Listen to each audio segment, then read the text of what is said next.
Second from Mr. Van Horst. All in favor? Aye. Okay, we are back in open session. We have recognitions this evening for our outgoing student advisors. Okay, ready? I'm going to read it only once. I'm not going to read it twice, just so we're clear. Whereas Asia McKay and Paulina Carmona, I had to catch myself there, served as student advisors to the Board of Education of the Riverside Brookfield Township High School District Number 208, Cook County, Illinois, during the 2022-2023 school year.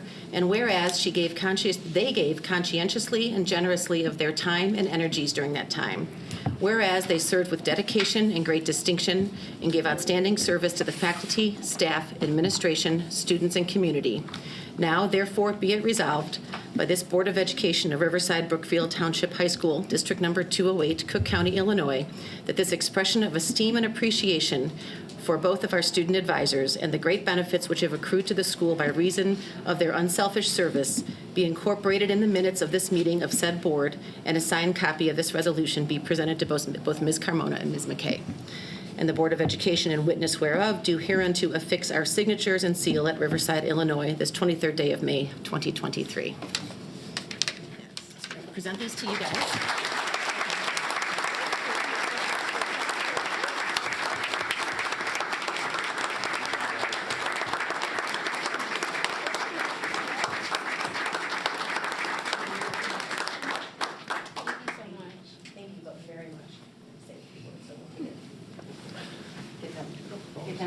Yeah, why don't Asia, Paulina, why don't you take a picture of President Zalis in the front? Yeah.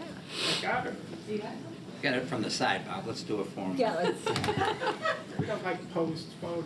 Thank you. Okay, thank you. Thank you. Ladies, you'll have an opportunity to give your final report to the board here later tonight, but real quick, Asia, you're off to... University of Wisconsin-Madison. Congratulations. Thank you. And Paulina? Yale. You're going to Yale. Congratulations. You made your final decision, so that's awesome.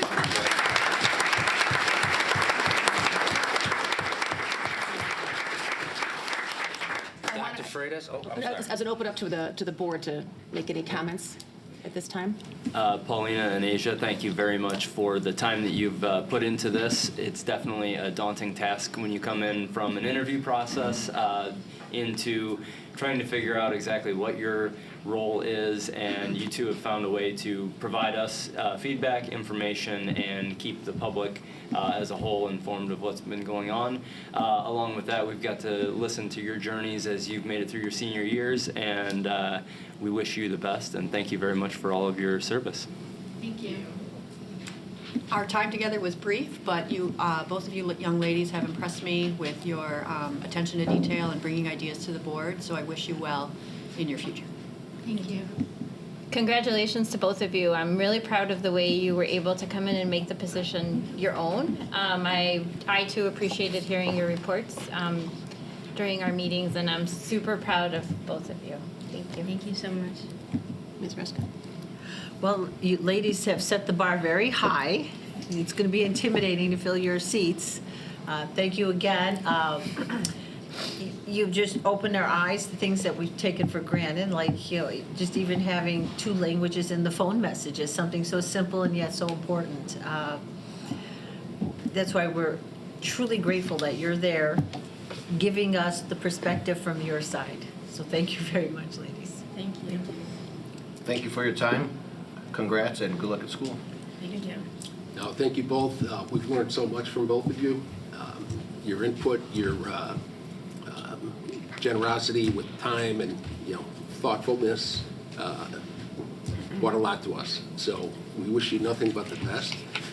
We're very fortunate to have had you, and you have incredible futures ahead of you. So we thank you. Thank you. Thank you both. I'm looking forward to your final report this evening, and thank you for showing up senior week, 2 days before graduation. That's greatly appreciated. Can I get an all in favor for the recognition resolution? Aye. Aye. Okay. So thank you very much, ladies. We appreciate it. Dr. Freitas, you're starting a new wait to do recognition tonight. You wanted to try something new, so we're ready to see how this goes. We're ready. Yeah. Good evening, folks. Good evening, honorable members, Bulldogs, and community. And this is a rarity. You know, Mr. Kerry Probst only takes us out when we're doing big events. So, you know, nothing bigger than to recognize our Bulldogs. So we get to recognize this evening peers of Asia and Paulina. Let me begin with our dance team. This year's Orchesis Dance Company restaged Loss of Sight, choreographed by Callie Wood from last year's Orchesis show, Ignite. The piece was revived and brought to audition at the Illinois High School Dance Festival All-State Student Choreography Showcase on March 3rd. On April 14th, at Evanston High School, the piece was performed in an all-state showcase along with 10 others from dance programs across Illinois. The dance was chosen as one of the top 11 choreographed dances out of 44 pieces and 22 schools based on the dancers' technical abilities, choreography, and presentation. The festival and showcase are state-recognized events and a high honor for our dancers. Bulldogs, when you hear your name, please rise and stay standing. Vera Brenneman, Ellie Christensen, Sophie Lang, Sophia Lee, May Jameson, Grace Pancros, Ella Proto, Genevieve Van Nice, and Callie Wood, our choreographer.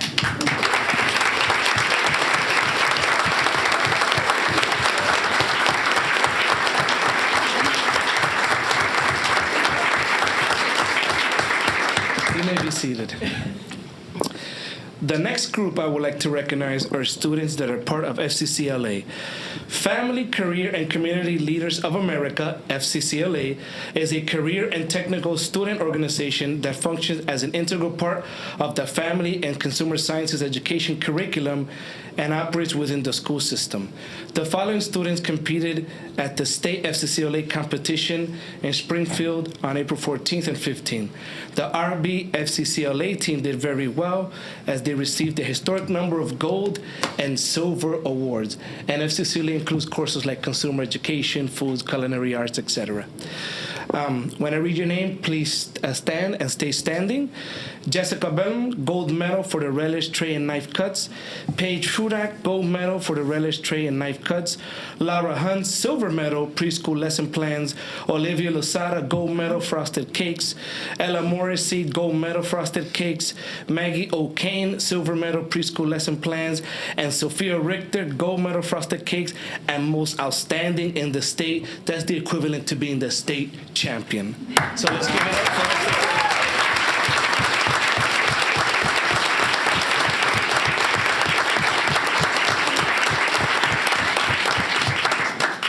You may be seated. You may be seated.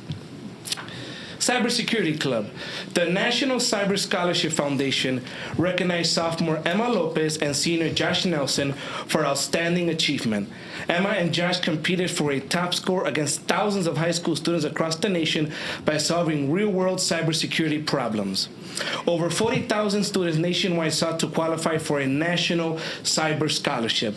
Emma and Josh have earned an invitation to participate in the Cyber Foundations Academy, a multi-week online program based on the nationally recognized Science Foundation training course and certification valued at more than $3,000. So could we give it up for Emma Lopez and Josh Nelson?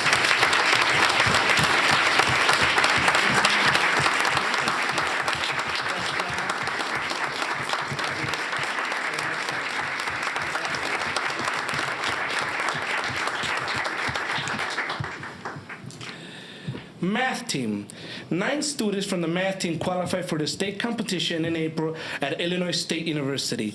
David Vaca for Algebra 2 and the junior-senior 8-person team of Reyes Almeida. When you hear your name, please stand. Reyes Almeida, Luke Burnt, Ella Herr, Will Sessler, Max Susiones, Paulina Carmona, Jacob Izaguirre, and Leighton Willis. Let's give it up for our math state qualifiers.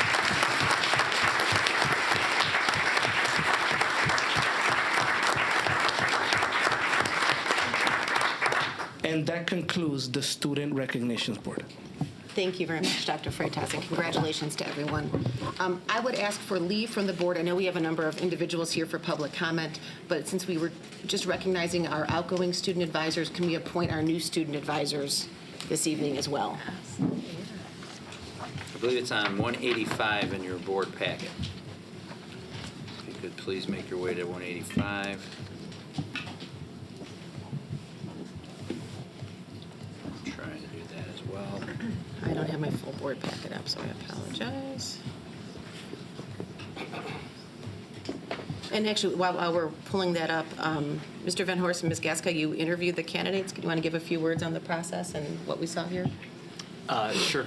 We had 8 candidates who came in last Thursday to interview for the position that Paulina and Asia have filled this year as student advisors to the board. And I will say it was gratifying to be a part of the selection committee, if you can call it that, because there are such an amazing wealth of talent here at the school, and it was nice to hear from all of them. We had discussion around the interviews, and we were happy to settle on 2 who seem to have accepted the nomination, and so we will meet them shortly. But we appreciate everyone who put in their time to interview for the process and be willing to be a part of public service. So we appreciate it, and that was it. Thank you. Do you want to introduce the 2 candidates, Lorena? Sure. Can I? Yep. Should I Sure. read the? You could go off of the background for their names, or you could call them up if they'd like to come up. They're both here tonight. I would like to call Kayla Uribe Alvarado and Joseph Campschroeder to come up, please, to be recognized as being appointed to be our new student advisors for the upcoming school year.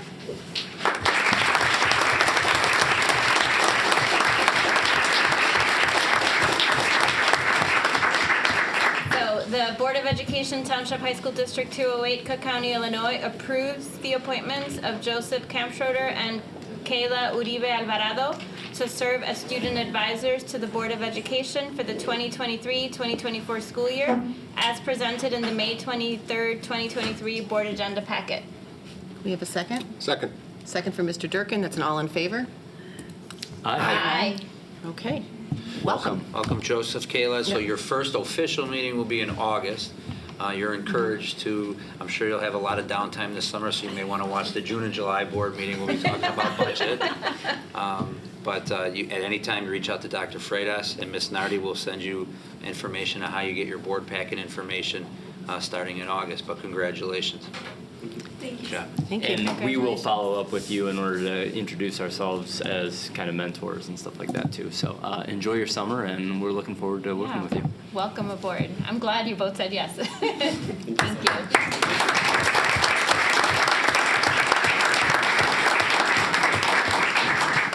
Thank you both. Do we need to, Dr. Freitas, invite individuals from the other room to fill in some of the space I here? wanted to mention to the Board of Education and Superintendent, we did open up a classroom and overflow room, so there are visitors there that do want to make statements that did sign up for Okay, today's session. we have a few open seats now because some of our student recognitions left if they want to come on by. And in the meantime, I'm going to read a statement for visitor statements. You might want to wait till they come in, so if they're presenting, they know we're not responding. Gotcha. Okay. Maybe just so they can hear. Yep.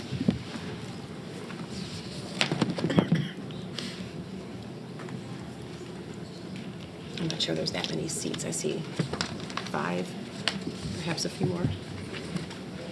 There's one in the back corner there, too. Okay, so we can fill in. There.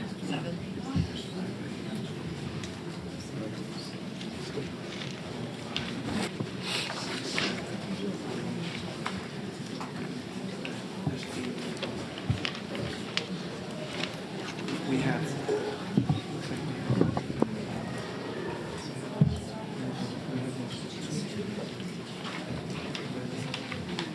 Thank you, Dr. Freitas.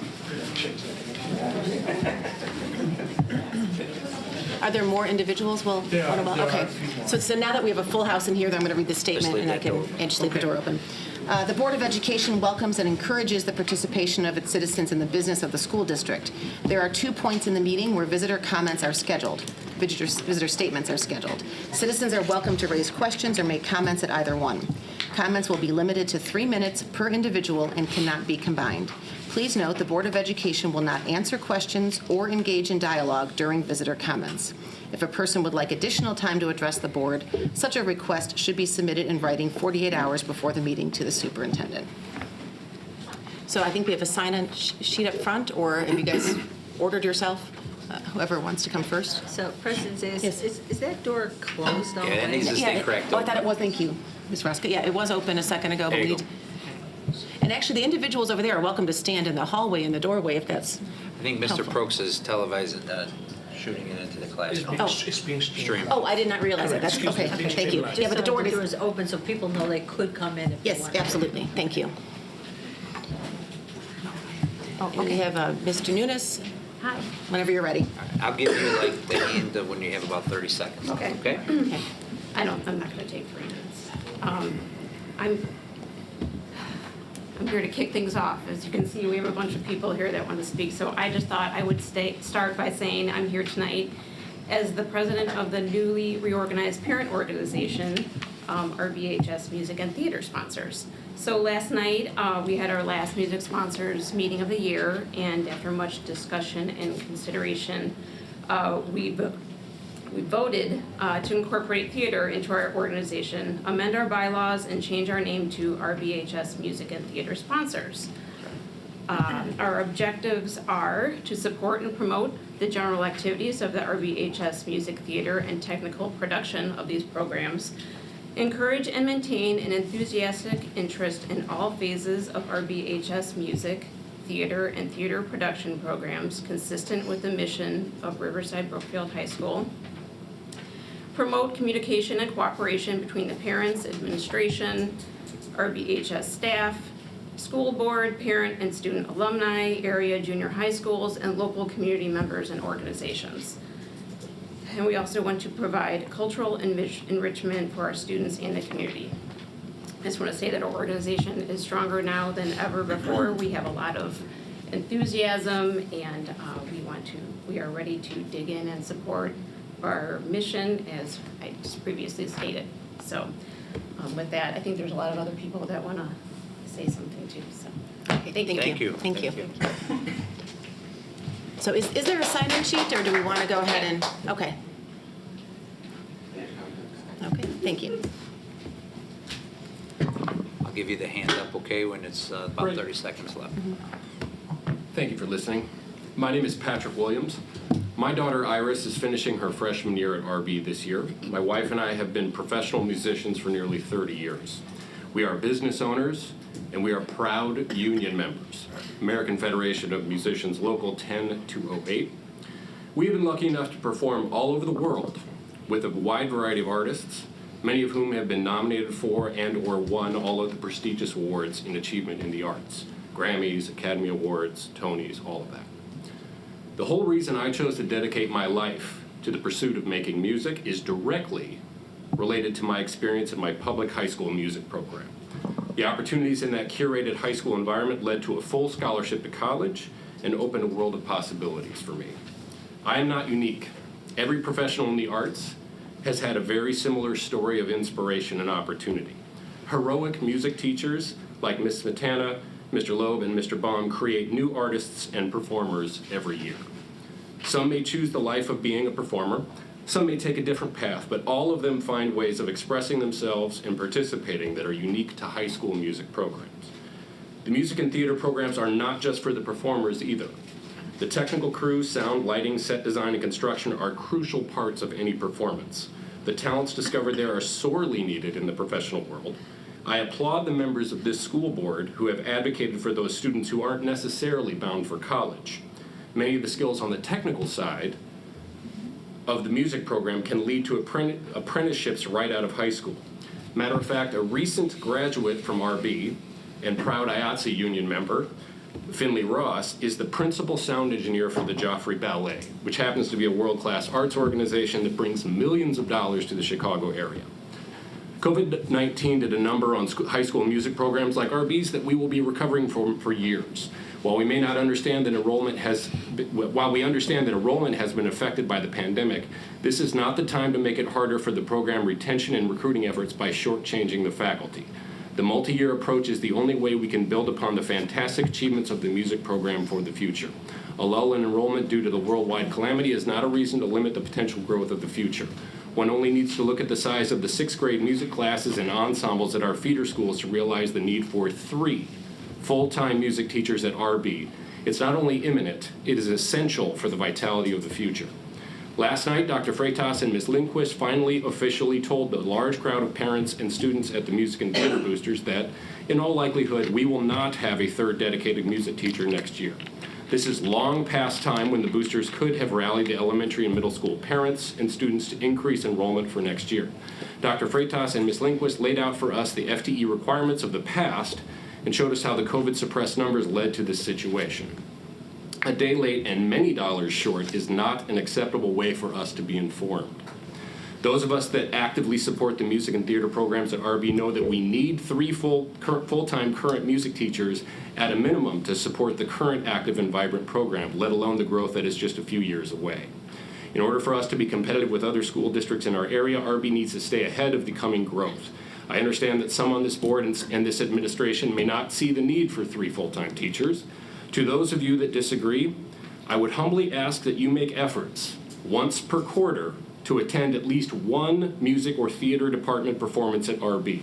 At least then, you may see the amount of hard work and dedication that it takes to pull off these events. Then you might understand the need the way that we do.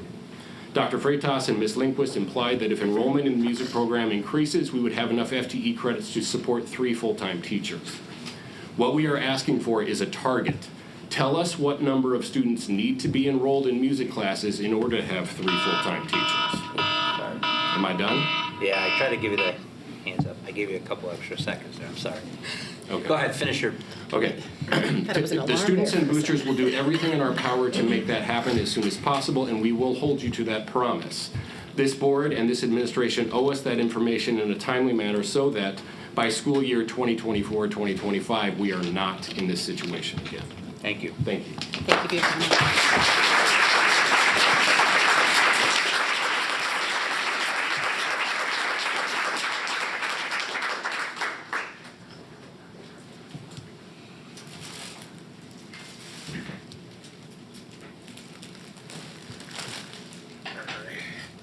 Good afternoon. Thank the board for this time to speak out. I'm Brian. This is Kelly McKay. We are the proud parents of Asia. And we just wanted to come and just recognize Asia and Paulina for their exemplary work that they've done as the student advisor to the Board of Education.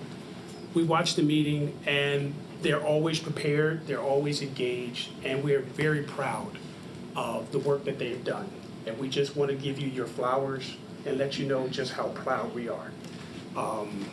But once your service here is done, continue your service. Continue to speak up, continue to speak out, continue to be an advocate, continue to not just in your school, but your community, and continue to make this place the best you can. And in our closing, I would just like to say to Dr. Freitas, the first time I met him, I asked him how old he was. Youngest person I've ever seen as a principal, but thank you so much. And these kids have no idea how blessed and how fortunate they are to have you as their principal, to have someone who's engaged and someone who cares. So I give you your flowers and I commend you and I thank you. So thank you. Thank you for your time. Thank you, Brian.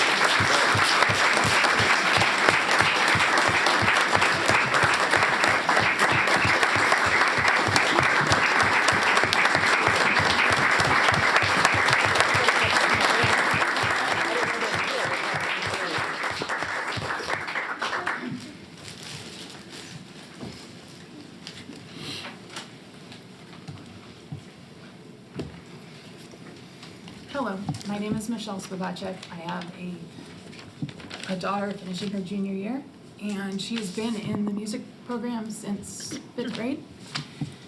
And I have seen her grow as a person.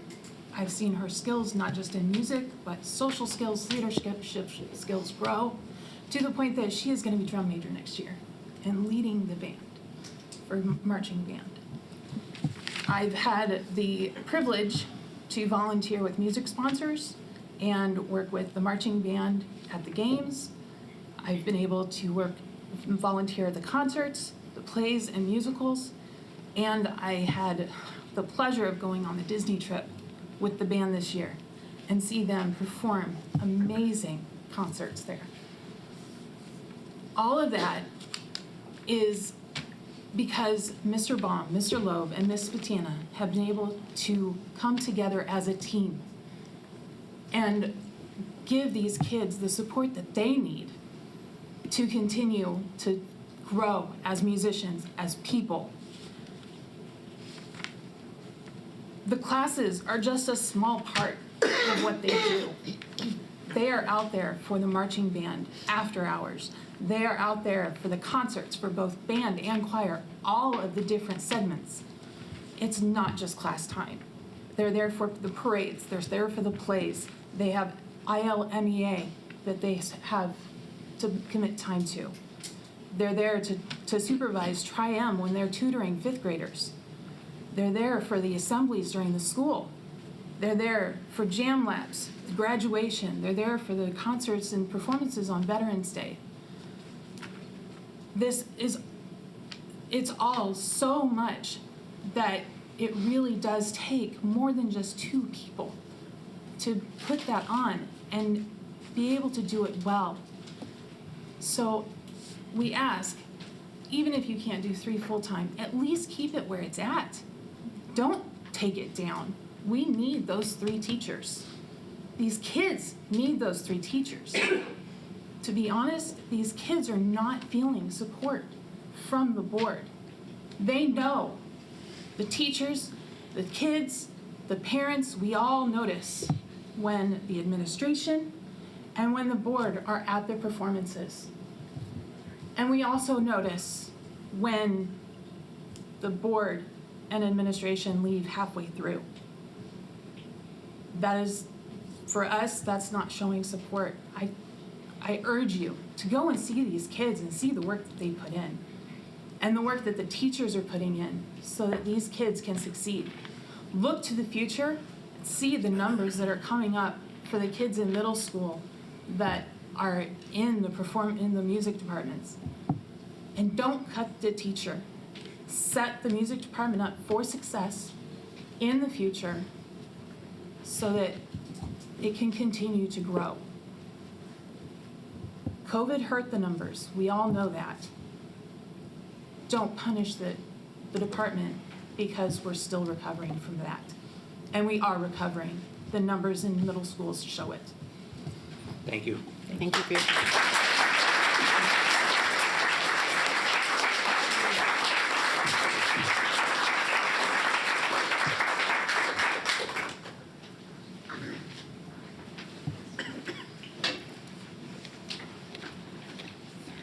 Good crowd.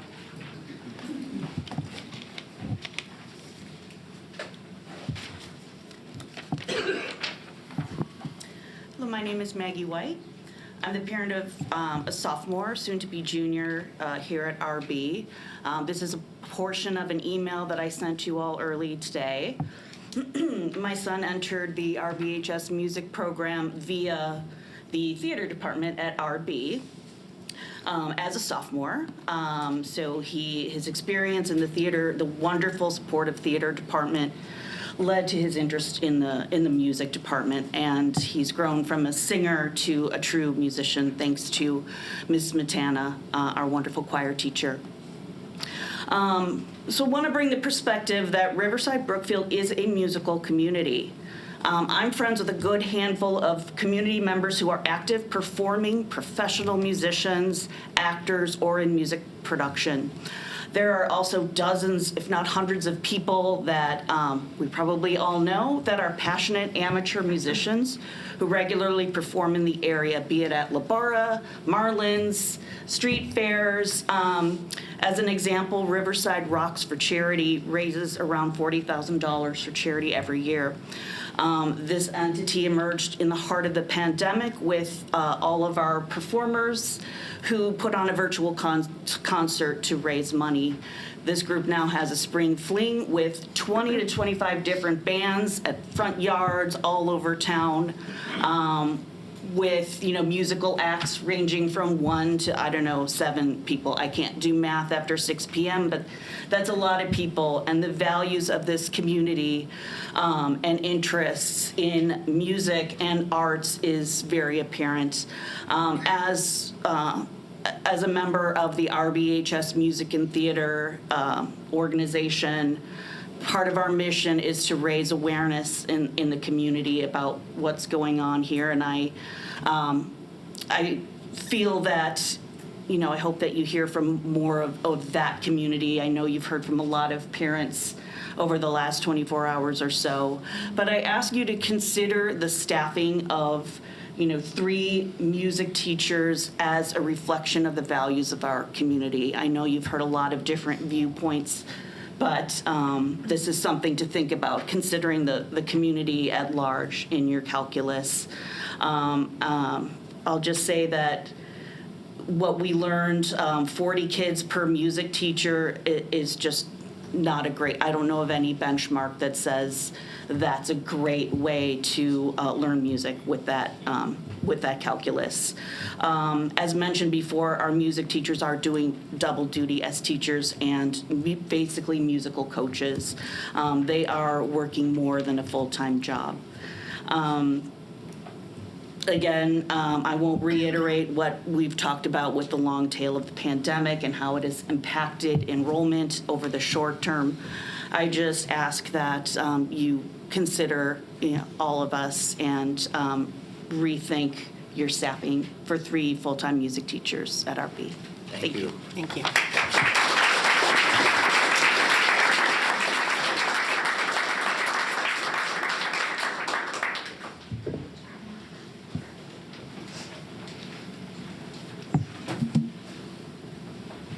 Good evening. You guys might have remembered I was here a year ago talking about the same thing. And I told you how COVID hit hard just as everybody else has. What I want to add to that is that it didn't just hit the high school. It hit the elementary schools and the middle schools. In elementary school, choir, at least in D96, that's where my kids grew up, choir starts in 4th and 5th grade. And it didn't happen for at least 2 years because of that. And you can see that if you've looked, I believe you've received packets or information from us about incoming numbers. The 7th and 8th graders at Hauser right now, there's not much in choir. And that's because what came in from D96 elementary schools was kids who never experienced the joy of choir. They have no idea that they might have loved choir. So they didn't do it. The 6th graders, that number's really high because those kids came through and got 4th and 5th grade choir and music and things like that. So it's going to take a good 5 years maybe to really rebuild the numbers if you want to just talk about numbers.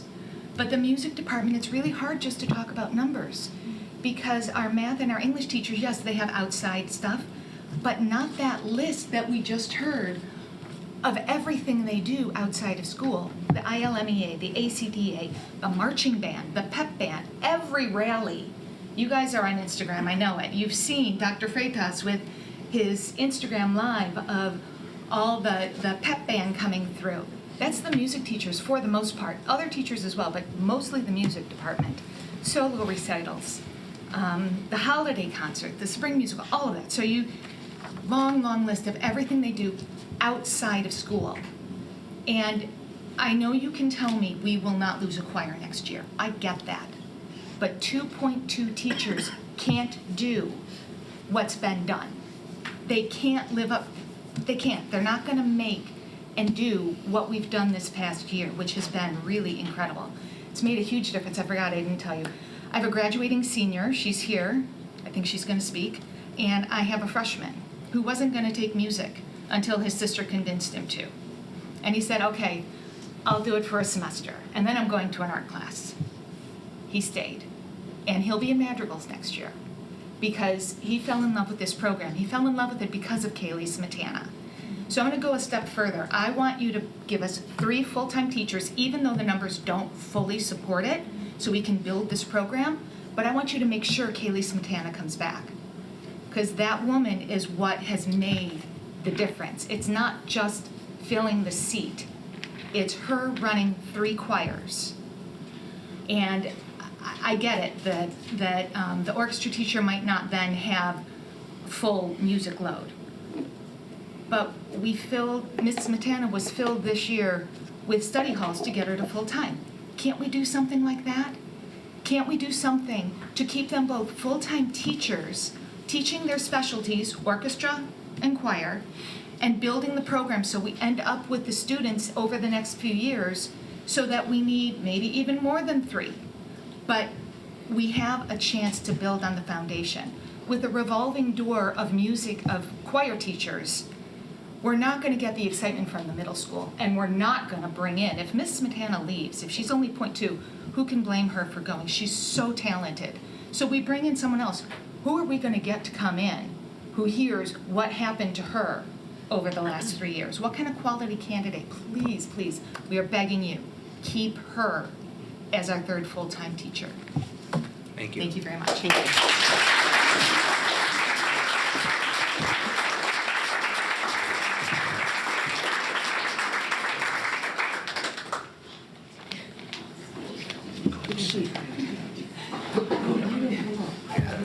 It's okay if you go out of order. You okay? You okay?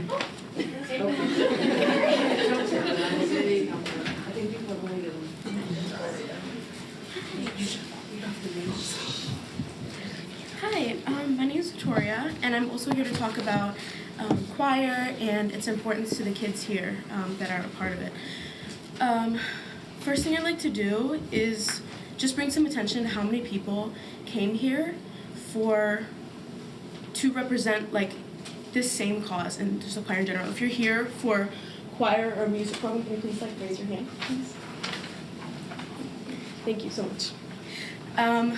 Next thing I'd like to say is, yesterday I went to the last music sponsors meeting, and one of the things that happened there was Ms. Lindquist and Dr. Freitas came in to represent their point of view and the administration's point of view of what's going on with this year, next year, and what's changing.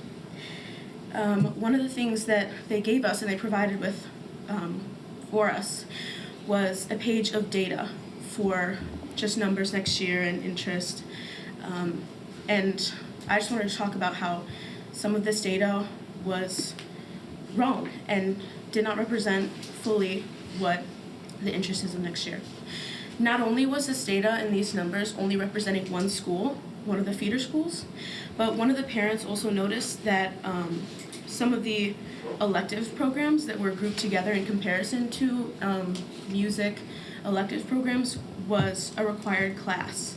So the interest and the numbers that really like increased this bar graph that there was a blue bar graph that was representing this just section of elective courses was a required class that kids need to graduate with. So that's also a misrepresentation of their data. There have also been like reports and just history of miscommunication between counselors and their students in the classes of the years after, and of classes that haven't been updated that aren't either going on the next year or haven't happened one year, or how signing up for them works. For example, music theory, AP Music Theory runs 1 year and not the next, and runs every other year, which I didn't know about last year. So I didn't sign up for it last year, and now I don't have the opportunity to. This misinformation between counselors and students is extremely dangerous and leads to the underrepresentation that we're seeing today in the numbers and interest that we are talking about here at this meeting. Thank you for your time. Thank you. Thank you.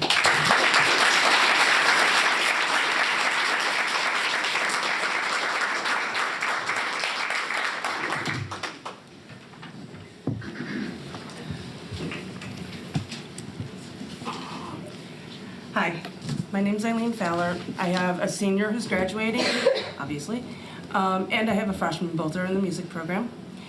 My senior is actually going to Illinois State for music education. And 3 of the 4 most influential teachers that she's had that makes her want to do this, who has encouraged her to do this, and who's given her the love of this music right now work in the school. And they're the 3 in the music department. You take any of them away, they're not going to have that time and energy to be able to encourage the kids to do more and to go into this. It's also a really bad look for kids like mine who go, well, is there going to be a job for me? Is it that easy to just cut a teacher off? I'm very emotional about this because I have watched over the last few years that the music department and the theater, they're not well cared for in this school, and they should be. These programs for kids are so vital when it comes to education. Music makes all kids learn better. You can go and look up the statistics. Y'all know how to use Google. That's not the only thing I want to say, though, so I'm going to move on. Last year, and this goes back to one of the things that Vidi was saying. Last year, when my daughter wanted to take music theory, it started in sophomore year. She said, I want to take music theory in junior year. And they said, oh, the class isn't going to run.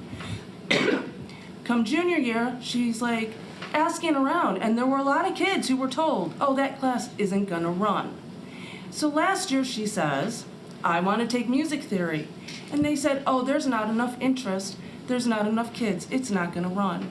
How many kids did they tell that to? Well, a whole group of them talked, and they all went back to their counselors and said, we want to take music theory, put it in our schedule. And lo and behold, music theory ran this year. That is why music theory ran this year. Why isn't it running next year? I don't quite believe the every other year. I think that it's that somebody or a group of somebodies told the counselors, oh, it's not going to run. And so you know what? They don't put it in their class list for next year. And so then it shows that there's no interest in it. And it's just not true. And I have seen this with other classes for music, and it is so frustrating as a parent. The reason my freshmen signed up to take chorus next year is because of Miss Montana. She is such an amazing teacher, and it just breaks my heart that, again, you guys are going after her. I know you guys look at the numbers. I understand it. But it's not about numbers sometimes. And what are you teaching the kids? Are you teaching them to stick with others? To really go to bat for others if this is what you're doing to a favorite teacher in this school? That all that you care about is the 0.2 versus the 0.4? You know what? There probably would be a music theory class running this year if the kids had not been told, because Vidi is not the only one who didn't get to put it in their class list. You need to just don't do this. Please, for the sake of these kids and for teaching them the lessons, that you stick it out and you protect others and you make it work. Do not do this again, because Miss Montana will leave, and I don't blame her at all. And the ones that you are hurting are the kids, and you are supposed to be there sitting in those chairs for their benefit, not to hurt them. Thank you. Thank you. Thank you. Thank you.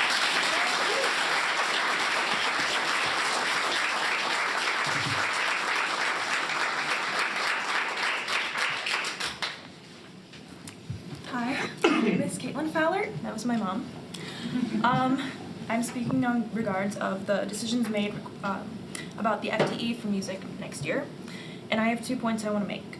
The first one is that Fine Art Survey was taken out of the graduation requirements for RB, for students to graduate, and I strongly believe that this has negatively impacted the enrollment in music at RB, because a lot of students, if they aren't given the encouragement to join music classes here, they might not ever do it. There's a lot of stigma that surrounds music. There's a lot of schedule conflicts that people think may come up because of music, and the fine arts classes that causes them to not take these opportunities to enroll in these classes.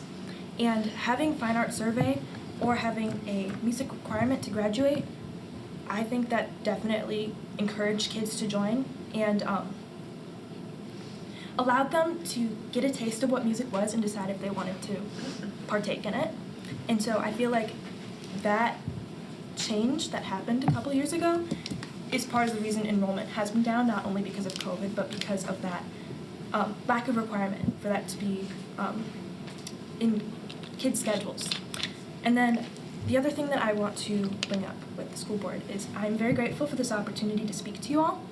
because music is the only thing that truly matters to me and is my main passion, and I want to be a music teacher. And music has inspired me, and it has made my life 100% better than what it would have been if I didn't have music in my life. Having 3 music teachers is essential to being able to function as a music student. Without having all 3 of our teachers, we don't get the time and the focus and the attention that is required to grow as music students. And because of Mr. Baum and Mr. Loeb, and especially Miss Matana, I have been inspired to become the best music teacher I can be. But I'm worried for my future, and I'm worried for the future of the music department at this school, because your decisions are going to be negatively affecting students in their mental health and their emotional health and their passions for the future. And I just appreciate this time, and I hope that you hear what I'm saying and that you reconsider the decision, if at all possible, for any other solutions that could possibly change the situation for the better for our school and for my sister, who will be taking music classes, and for all of my friends who will be here next year, and hoping that they will be able to have all 3 of their teachers they have made these connections with. Thank you. Thank you. Thank you very much.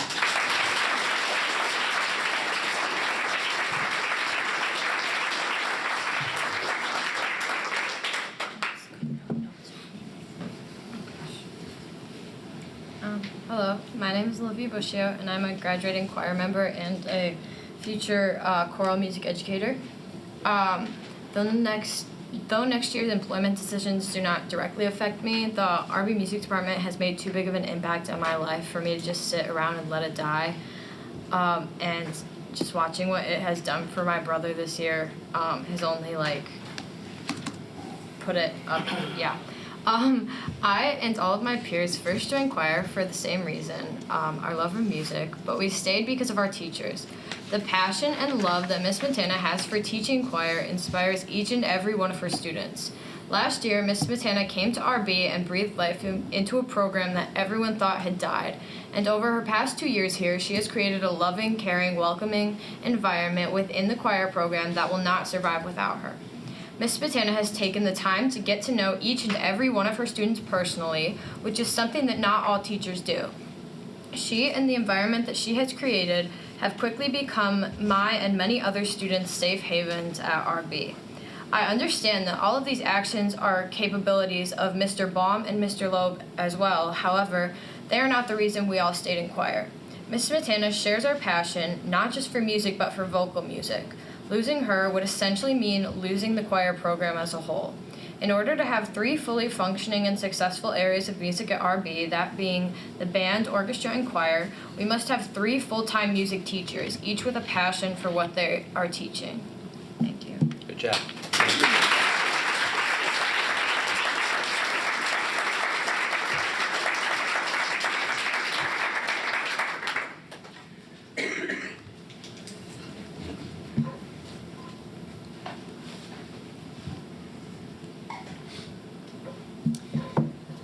Hello, my name is Veronica Hunt, and I'm a current senior. Over the past 4 years, I've taken at least 2 music classes per year, and this year I took 3.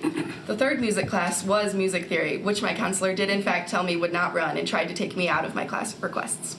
I still managed to graduate with all of my required classes, including 3 years of a world language, which the fine arts graduation requirement is currently grouped into. I will be graduating on Friday, and it would be very easy for me to walk away from RB and never look back. However, the passion I feel about the RB Music Department and the anger I feel about the long-term battle of not having 3 full-time staff prevents me from leaving quietly. Ms. Matana, Mr. Loeb, and Mr. Baum all have touched lives in ways that no one else can. I am not here to argue how wonderful of educators they are, because we all should know that. The larger issue at hand has been going on ever since RB stopped hiring 3 full-time music teachers. We can do this shuffle with teachers every year, and every year the angry parents and students can come back. I want to stop this now for a better future of RB students. I am told daily as a student that I am cared for at RB. However, if I have to sit back every year and anxiously await knowing if the teacher I trust are going to have a livable wage, that statement cannot be true. My opinion has never truly mattered at this school, and that was proven yesterday when I was pulled from my last day of choir and belittled by administrators, and my statements on how students are allowed to waste up to 2 periods a day in study hall, causing chaos in the library, or sitting on their phones doing mindless activities were ignored without a second thought. If we truly want well-rounded, passionate students, why do we let them sit around disengaged and disrespect adults as they please when they should be gaining character in classes that provide real education and meaningful memories? We got rid of fine arts survey because that was not a good way to introduce students into the fine arts, but we never took a second shot at working with how we could implement arts into students' lives. Through all the times I have gotten upset at what happens to my music teachers year after year, I'm given the explanation that numbers aren't large enough to employ 3 full-time music teachers. So I am just a number, and so are all of the students sitting here today. Go ahead and take down all the posters in the school saying it is a safe space for us, and never announce on the PA system again that you care about us, because numbers don't have emotions. If that's the kind of environment you think RB should be, then sitting here and doing absolutely nothing about this will prove it. Even when the numbers were large enough, such as my freshman year when a single choir had participation up to about 50, we did not have 3 full-time teachers, so that clearly isn't the true issue. Fine arts needs its own requirement back, separated from the world language requirement, because we all know students are guided to take that route instead. Offer a cappella as a class, offer less traditional music and arts classes, require a single semester of fine arts for all students.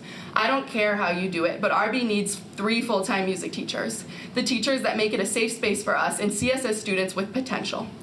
This long-term battle needs to end if you would like to prove that we are more than numbers and we are actually real living students to you. If you don't make this change, we will be back, I promise. I know high school isn't supposed to be fun, but I can say that I am ecstatic to leave, and my heart goes out to all the future students of RB. Thank you.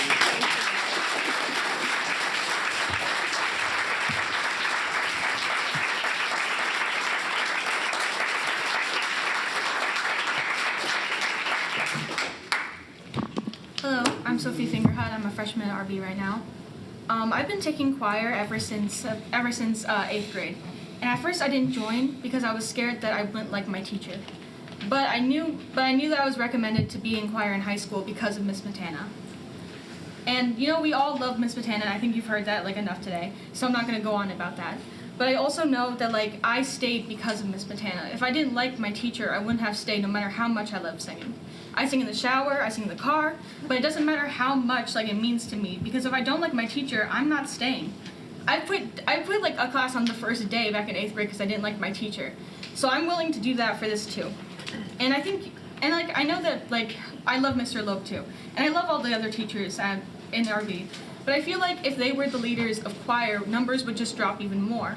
Because I don't think they could have the same connection that Miss Matana has to us. And I know that people have been going on about COVID and how it's affecting our numbers. And so I'm not going to go on about that either. But also my brother joined the music department during COVID as an orchestra student. And I know that things have definitely gotten better for orchestra and for choir and for band after those years, and it's still getting better. It just slowly. But I want my brother to leave this school better than he found it. Thank you. Good job. Thank you.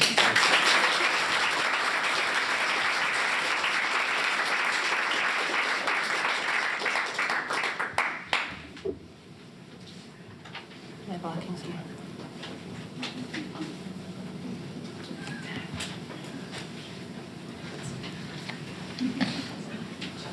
So I had no idea I was going to speak tonight, but I'm sitting here thinking, I grew up on the south side of Chicago, and I went to... Can you state your name very quickly? My name is Jack Bushio. Okay, thank you. Riverside resident. My wife, daughter school. I grew up with no music, no orchestra, no choir, none of that. I was a musician growing up, played drums. Always thought maybe I'll become a star someday. There was no avenue for that, no path. Because where I grew up, the high school that I had, these kids, they have so much talent. I mean, seriously, I leave every orchestra performance crying like this. Because what I see are kids that are like a plant in 3rd grade, and now they're an oak tree as a senior. And so what we're building here should not be stopped. What we're building here should not be affected because of financial reasons. This is not, I mean, really, I run businesses. I've run businesses for 30 years. These are not big numbers we're talking about. I know how you can shuffle things and make it work. The idea is these kids are worth it.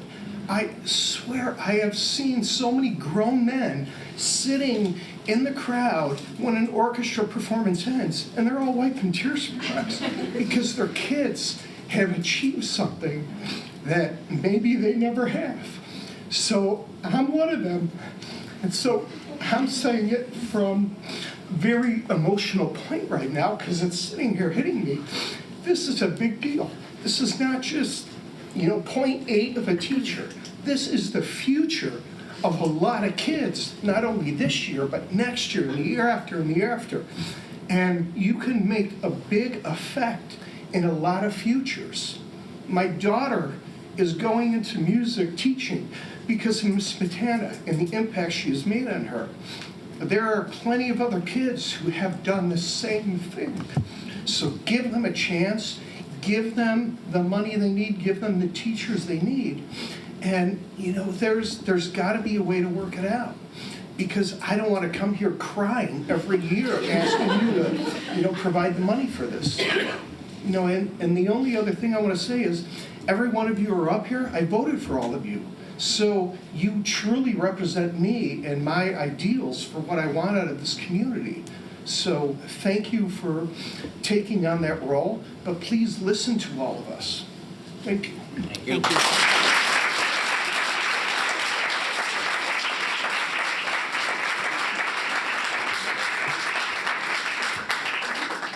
My name is Linda Sandusky. I'm on the PTO here at RB. And I have a student who is going to be a senior. She's in choir. She's not a senior. She's not a serious music major person. However, she loves Miss Smetana. She sings in the choir like some other. She sings in the shower. And she's a very timid person. So Miss Smetana has created my daughter in that she, is a lot more outgoing now as a result. But I did send you a letter. You can read it at your leisure, but I did want to address one paragraph that it talks about COVID and the numbers and that they're coming back, and that the music department, band, choir, orchestra are all very different in a different animal than science or English or whatever that you can learn on Zoom and you're engaged. I mean, it's a group activity. You're either doing it as a group, and then all the teachers, during COVID came up with some software so that they could do their voices and marry them together. It was incredible. It was just some gift. I don't know how they did this, but it was like a miraculous thing. I'm going to read one paragraph, and this is my proposal of an idea that may work, that we may want to consider in having 3 full-time teachers. So here's the paragraph. Rather than continue this cycle of hiring and rehiring a staff of competent music teachers only to have them start afresh every 2 years, could we perhaps use a flexible approach whereby the third music teacher can focus on music classes during high music enrollment periods while filling in with other subjects during times when music enrollment periods are lower. This would foster a more consistent staff approach while also giving flexibility to changing enrollment figures. Flexible subjects to consider might include music theory, theater production, music appreciation, costume design, other courses that the district finds relevant to the current curriculum needs. Thank you. Thank you.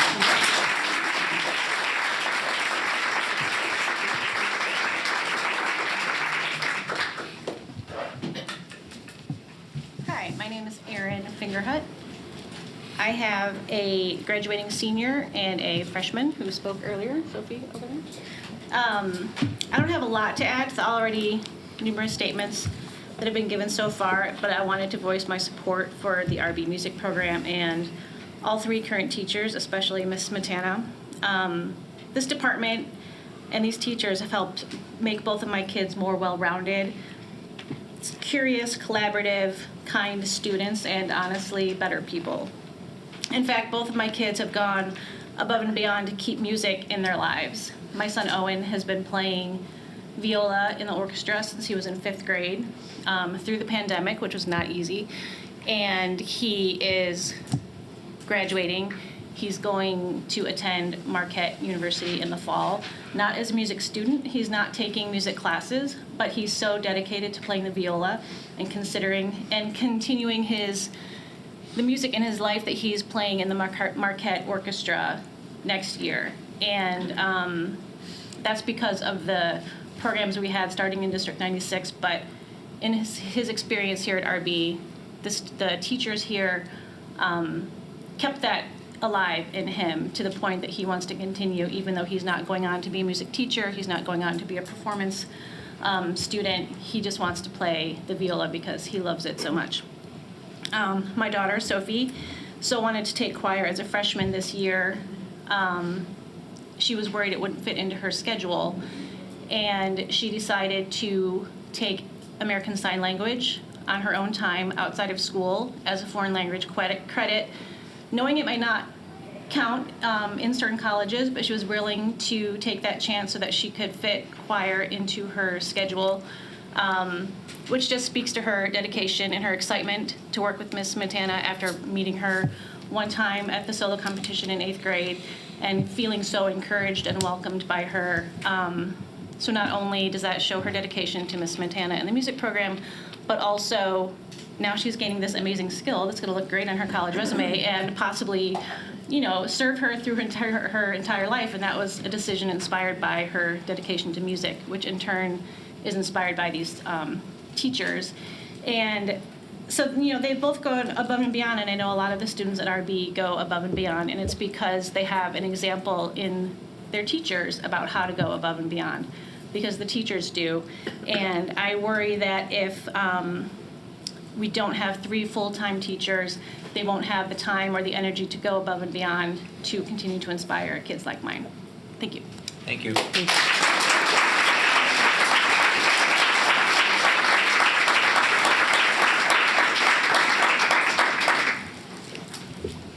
Hi. Hello. My name is Joanne Conkey. Thank you, first of all, for being here. I appreciate you being on the board and listening to us and carrying out our wishes. Let me start by saying my husband is a gigging musician, and both of my kids are in band, and they love it. My son is a junior who plays baritone saxophone, and my daughter is a freshman who plays tuba. We like the low notes in our house. So music obviously is very important to us. It starts for everybody with listening, and then education picks up that baton, and that's where our music program comes in. If we're going to win the race, and by the race I mean the race to fulfill that passion and curiosity our students have for music, then we cannot have a revolving door of choir, band, and orchestra teachers. We need to play the long game. Even though those numbers fluctuate, we need to grow our program through encouragement and, above all, trust. Students need to know they can trust you. Parents need to know they can trust you. And teachers need to know they can trust you. You know what we want. 3 full-time teachers, namely the people we have right in front of us. We place our trust in you. Thank you. Thank you.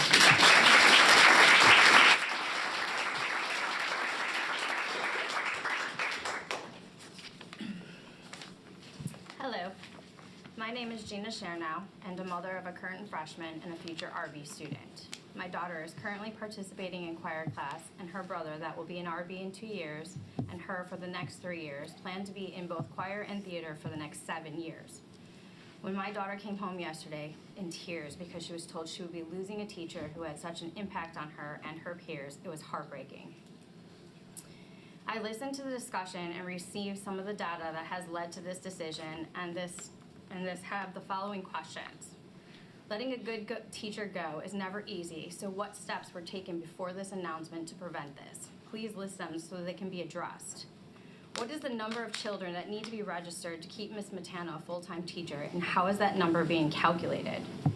If we get the amount of children to join chorus by fall, what do you need from us to keep Ms. Montana a full-time teacher? If finances are a part of this decision process, can we increase the registration fee as an option? If parents will sign a petition, they will pay the increased fee. What is the deadline for all of these things in this scenario in order to keep Ms. Matana? Lastly, it was both frustrating and disappointing to hear that this situation was known by the board and school since February, but the decision to tell the students was done during finals week, which certainly have effect on students versus any time in the previous 3 months. When the students and parents are asked to rally for causes in this school and community, we rally and we rally hard. Not sure why we were not previously given an opportunity to do something to keep such an important program and teacher, and wonder of if this was a sports related, would it have been the same opportunity given? So we are standing before you to say that we want to turn over every stone and rally as we know we can to keep a third music teacher and to keep the choir program growing. We want the board to hear and understand that hundreds of us will continue to do any and everything we can while using whatever outlet we need to be heard on this issue, and for us to keep a third music teacher, keep Ms. Matana. Board, we ask that you work with us to find a solution to keep an amazing person teaching our children. This is a time for unity, not division. Thank you. Thank you.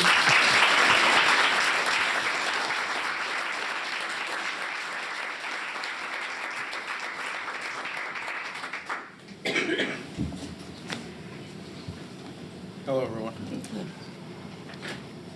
My name's Joe Lombardo, and my son, Tony Lombardo, is at Hauser.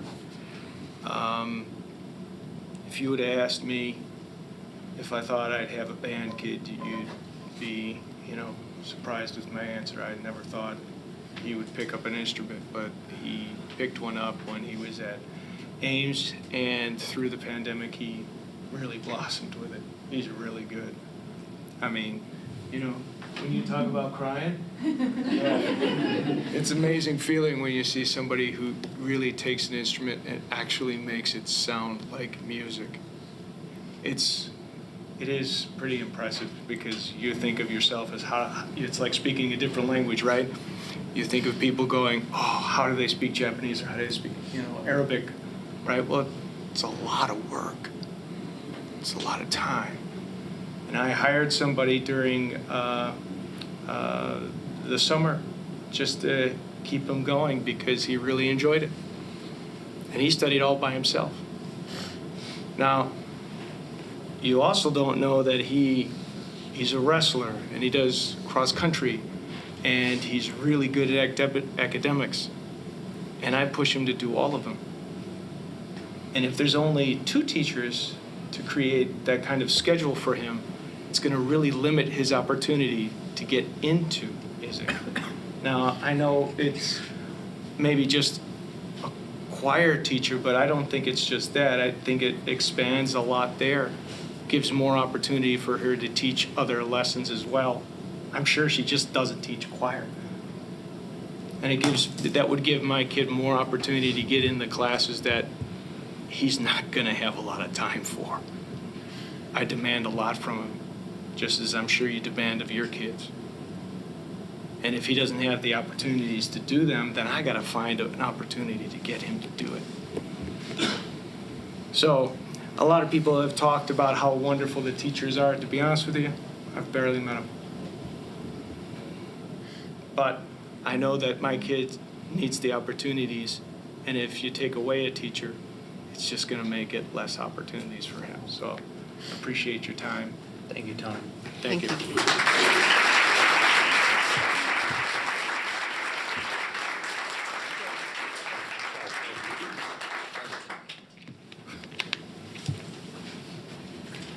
Is there anyone in the other? Alex. Oh, thank you.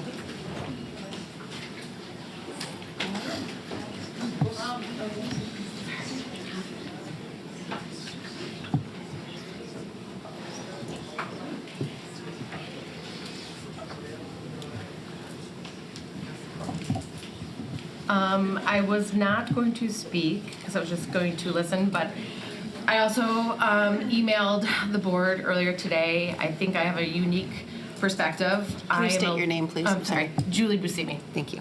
I'm alumni, 1998. I went to Kamark was in the choir. Played piano since I was kindergarten. Kamark did not have an orchestra. Mr. McGulkin came in and was like, I want you to play piano. Sure. Started with 2 kids, me and someone else. I sat at that performance in the springtime and I was amazed. 40 plus kids. I sat with myself at the piano and another girl at a violin. I'm so happy that my daughter has the opportunity. If you take away those full-time teachers, it's a shame. I still talk to Mr. McGulkin to this day. Just saw him 2 weeks ago at my school where I teach. Hugged, asked me how I'm doing. So I know I'm embarrassing her right now. My daughter's a freshman in choir, and she has tried out. She's in the play, she's in the musical. That's why we're here. My husband and I, that's why we're here, because this school is awesome. I'm back because this school is awesome. So please, and I'm passionate about it too, don't take this away from them. Let them have those connections with these teachers. And again, I still am in touch with Mr. McGulkin. He still has touched my list. I teach on the side piano lessons because of him. So, like I said, I wasn't going to speak, but I felt like if I'm going to teach my daughter something, I'm going to use my voice. So, thank you for your time. Thank you. Thank you.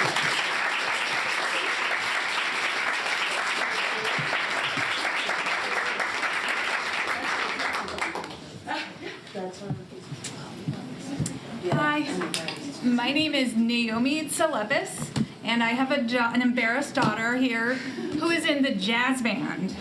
Nobody has talked about the jazz band yet today, and I just wanted to let you know that this is also impacting jazz band because Baum, who has taught jazz band in the past, is now going to be changing to teaching jazz band, as I understand, instead of Mr. Loeb teaching jazz band. And I don't know if any of you seen a performance of jazz band this year? You know who Mr. Loeb is because he really is such an inspiring teacher, and he has challenged these students in a way that they have not been challenged. Sorry.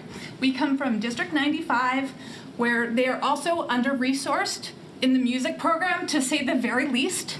There is a talented teacher who teaches 5th grade, which is the first year that they offer music to students in District 95, who has the highest number of students in band of all time. So this teacher is very excited.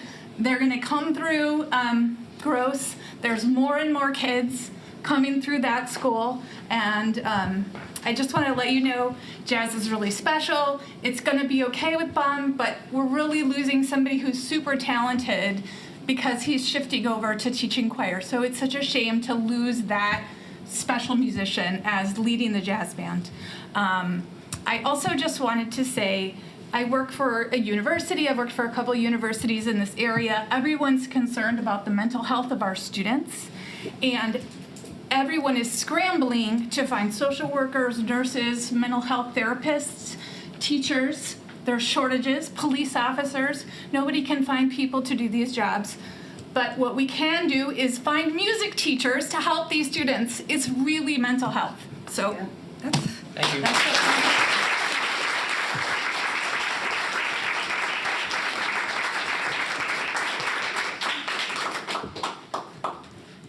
Hello, I'm Jane Salefis. That was my mom. I wasn't originally planning on speaking here tonight, but take your time.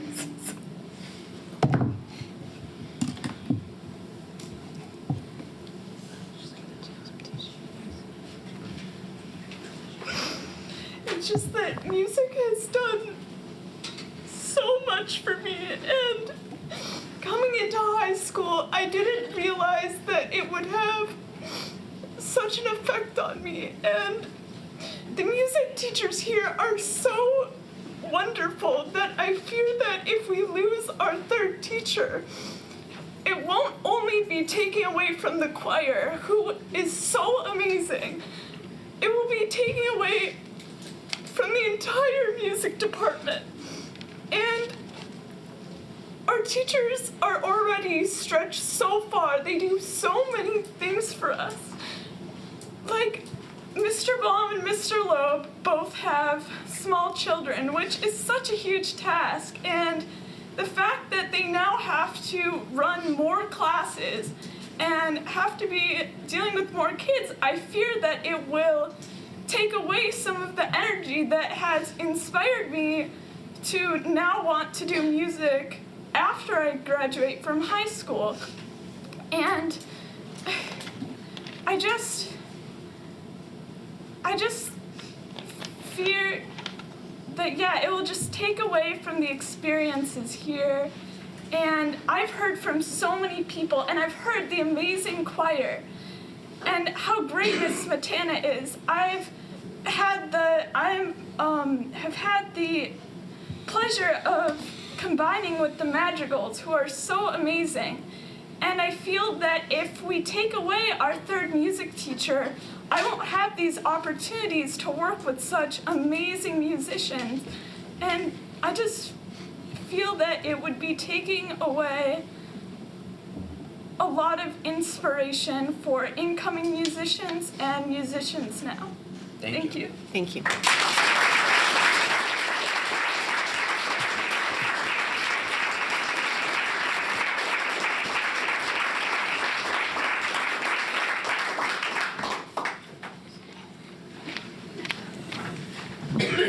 Hello, I am Lucas Olson. I'm a 7th grader at S.E. Gross Middle School, so I am a particularly young speaker, which means even though I can't speak on the experiences of all these wonderful students at this school, I can sure speak for the future because I'm witnessing it with my own eyes and I am a part of it too.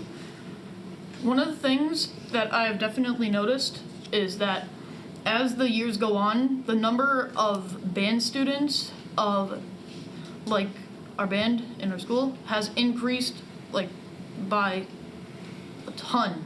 It's genuinely amazing. And we recently visited the 5th grade at Brook Park for our most recent concert, and we were speaking to all the kids, and they had so much interest in all this music and all this theater, and there were so many of them.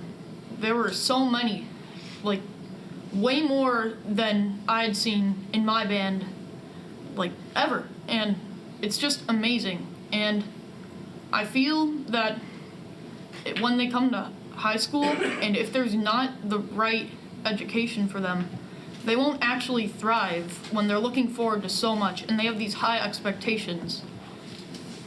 Even though COVID-19 made it take a hit, I feel that should not be a reason to completely take down the music department or reduce it. I feel like we should keep our 3 teachers, as it will help the students develop and grow, and it will make the music program thrive again. We just need time. I know you guys want ideas, and ideas come with time. And when you get more students, you have more voices, and they have better ideas. So I just hope that you keep all 3 teachers, and I hope for the best of my future, and I hope you guys are ready to support it. Thank you.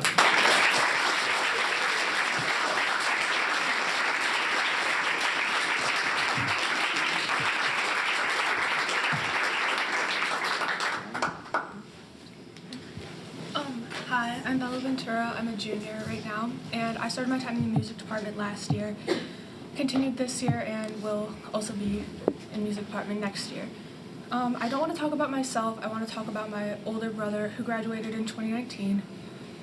He started in choir in freshman year as a student in the special education department who didn't talk very much, but like loved singing so much.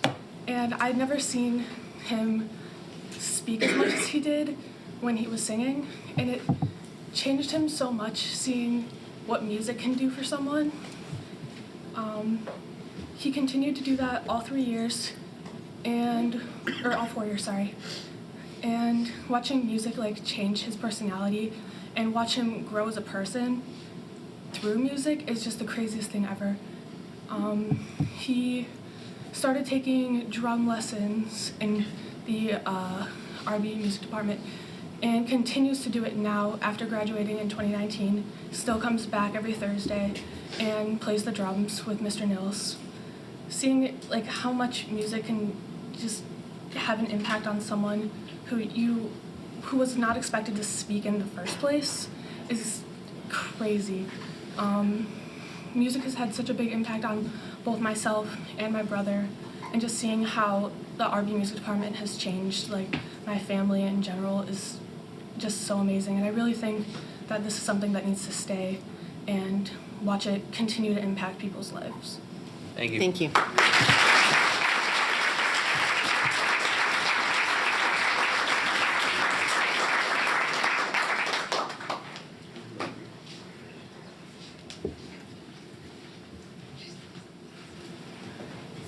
Hi, my name is Maria Bolchert.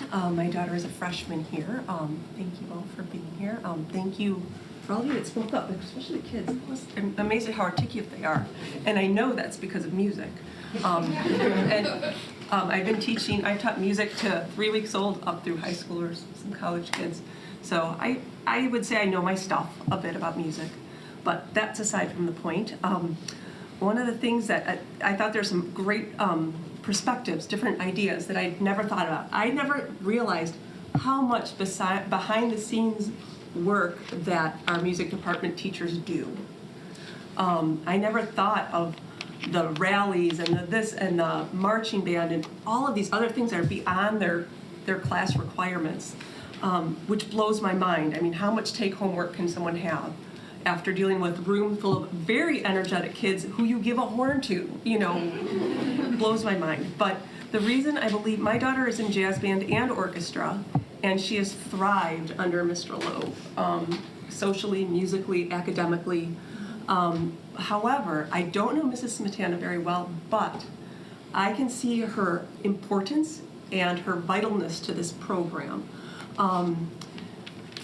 Because when it comes to teaching a choir, yes, Mr. Loeb's got the energy of all of us put together, trapped in his body. However, teaching a choir is different than teaching an orchestra. Teaching a student to use their voice to express their emotions is different than teaching a horn player to express their emotions, is different to teaching a drummer to express their emotions. One of the reasons my daughter loves Mr. Loeb's, she plays bass, and he knows the bass. And she came here saying, he has given me so much attention and things that I didn't realize about my instrument. Now, fortunately, the choir is all this, they're all vocalists. They're all dealing with the same instrument. And you have someone whose talent is to work with this voice and to bring what they can, to draw it out of them, to pull it out of them. How many stories did we hear about my daughter's quiet, my son is quiet? They found their voice. And I think a large part of that has to do with Mrs. Smetana, who I've only seen in concert. But the way her choirs sound, it's clear that she has a connection to them. It's clear that they love her. It's clear that they respect her. Will they love Mr. Loeb? Will they love Mr. Baum? I'm sure they will. But there's something special there. And I've had my own business too, music, otherwise. Retention, as we all know who are business people, is so small as opposed to trying to find someone new to take on that job or to fill that spot. So I would agree with everyone, do what we can to keep this teacher. She sounds amazing. She sounds wonderful. Thank you. Thank you.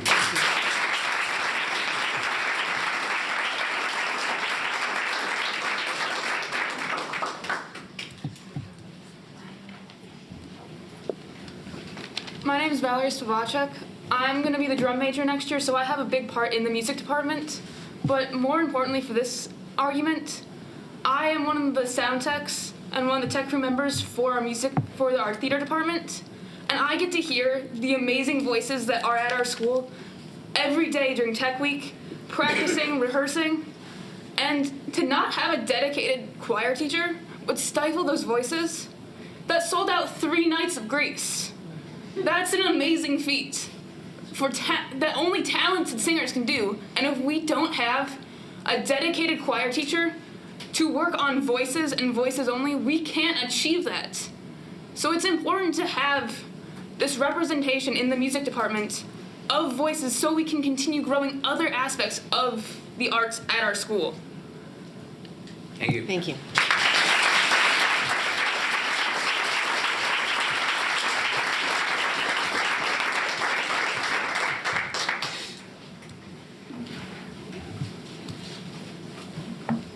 How many minutes is it? 3. 3. I'll give you the hand and that's right. Okay. 30s. So, I'm gonna start my time. So my name is Kristen McAfee, and I'm here for the Coordinator of Public Relations position. And I'm excited to be in the room, right? I came here to check it out, to see what goes on behind the scenes. And I want to give everybody their flowers from the board, right? I've been to a lot of these meetings, and some board members, like, going through their phone, and you all taking notes. To the students on the cameras, impressive. And to the community who's sharing their voices, right? That's important. So I created a little music recently, School District #Rocks, which is about kids and parents calling to a radio station. But my marketing background for the last 15 years, I've been helping people build their social media, running ads. And I'm just sitting listening to the stories that you all tell and the passion. And, you know, it's exciting. It's exciting because I got an 8-year-old daughter, and that's what really made me look at education. And it started with a book I wrote, Superintendents Take the Best Selfies. So I don't know how you take selfies. But it started with that, and then I started looking at the social media and the voice of the schools, and I just realized it's a huge area of opportunity. It's, you know, I looked at you on social media, you do a good job of posting, but it's just, you know, areas of improvement as far as connecting, which is what the community is saying today, right? It's just how do we connect on a deeper level. And I'm excited to potentially be a part of that, right? I'm looking at various opportunities. But I talked to a news guy today, right? I seen him, I'm from Robbins, Illinois, which is a very poor community. And I was talking to him today, I seen him like on the corner recording footage, and I stopped and asked him, like, hey, what are you recording? And he was like, you know, so in my community, it was some kids that just, which is probably their age, who just hit one of my neighbors and killed his father, right? And then on the opposite end, we just named a street after the Tuskegee Airmen. So I thought he was recording based on that. And then I asked him, said, you know, does it bother you recording all this bad news all the time? He was like, yeah, I'm kind of tired of it, right? So we're lucky to be here today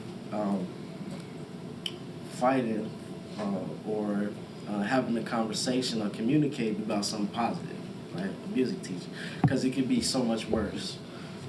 So yeah, my name is Kristen McAfee. I'm excited to be here, and I'm excited to hear the community and, you know, everybody come together to work together.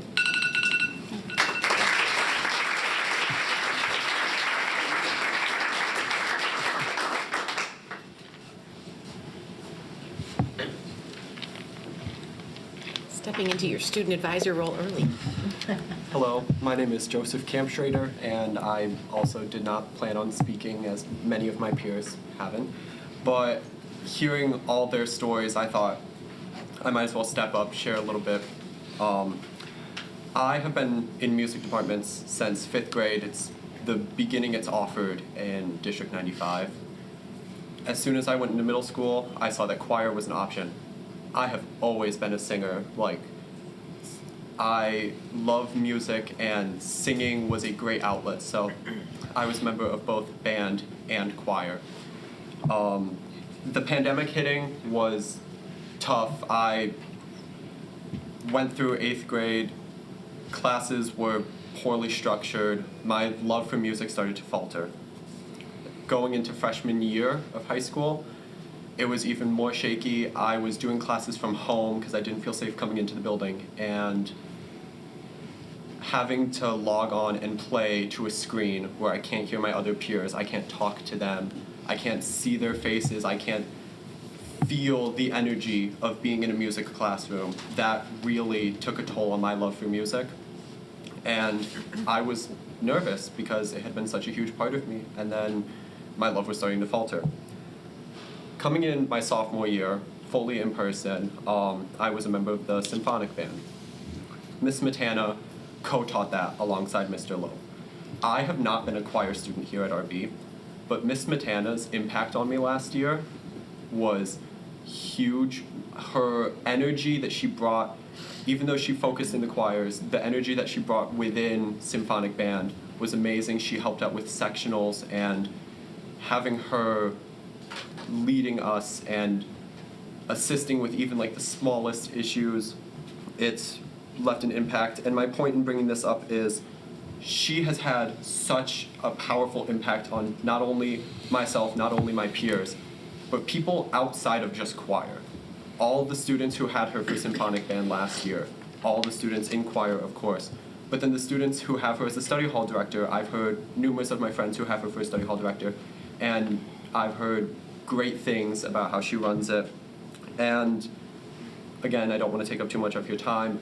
I want to wrap up by saying I was a student aide for Mr. Loeb during the first semester this year, and that was while they were planning the big Disney trip. A lot of work went into that, and seeing how Miss Matana offered assistance and worked alongside Mr. Loeb and Mr. Baum as a team, that is a team that cannot be broken up because they work so strongly together. Thank you for your time. Thank you, Joe.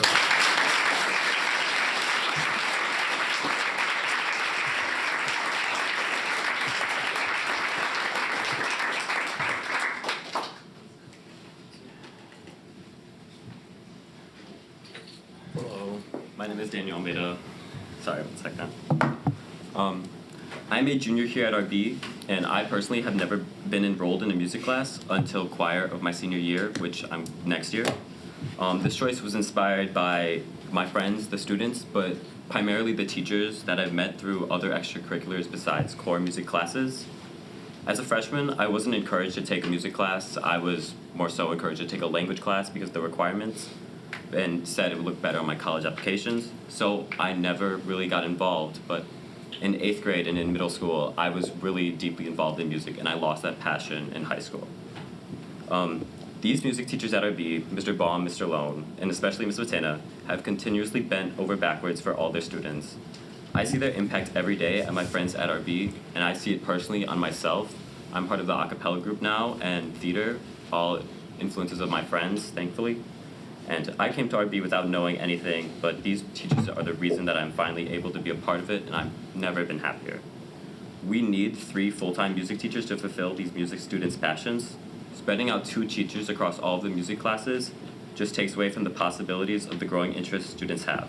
2 people cannot do the job of 3 people, especially when the program is still growing, and especially when there are students who still want to take music classes that can't because of the requirements. You see all of the people who have come out here in support of our music teachers, and that is only increasing in the future. Thank you for listening. Thank you. Thank you.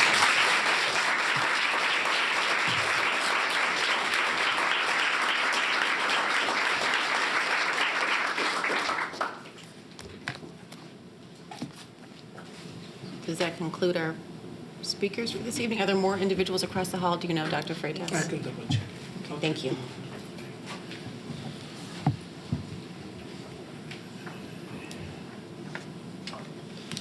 Take a quick break before we reconvene.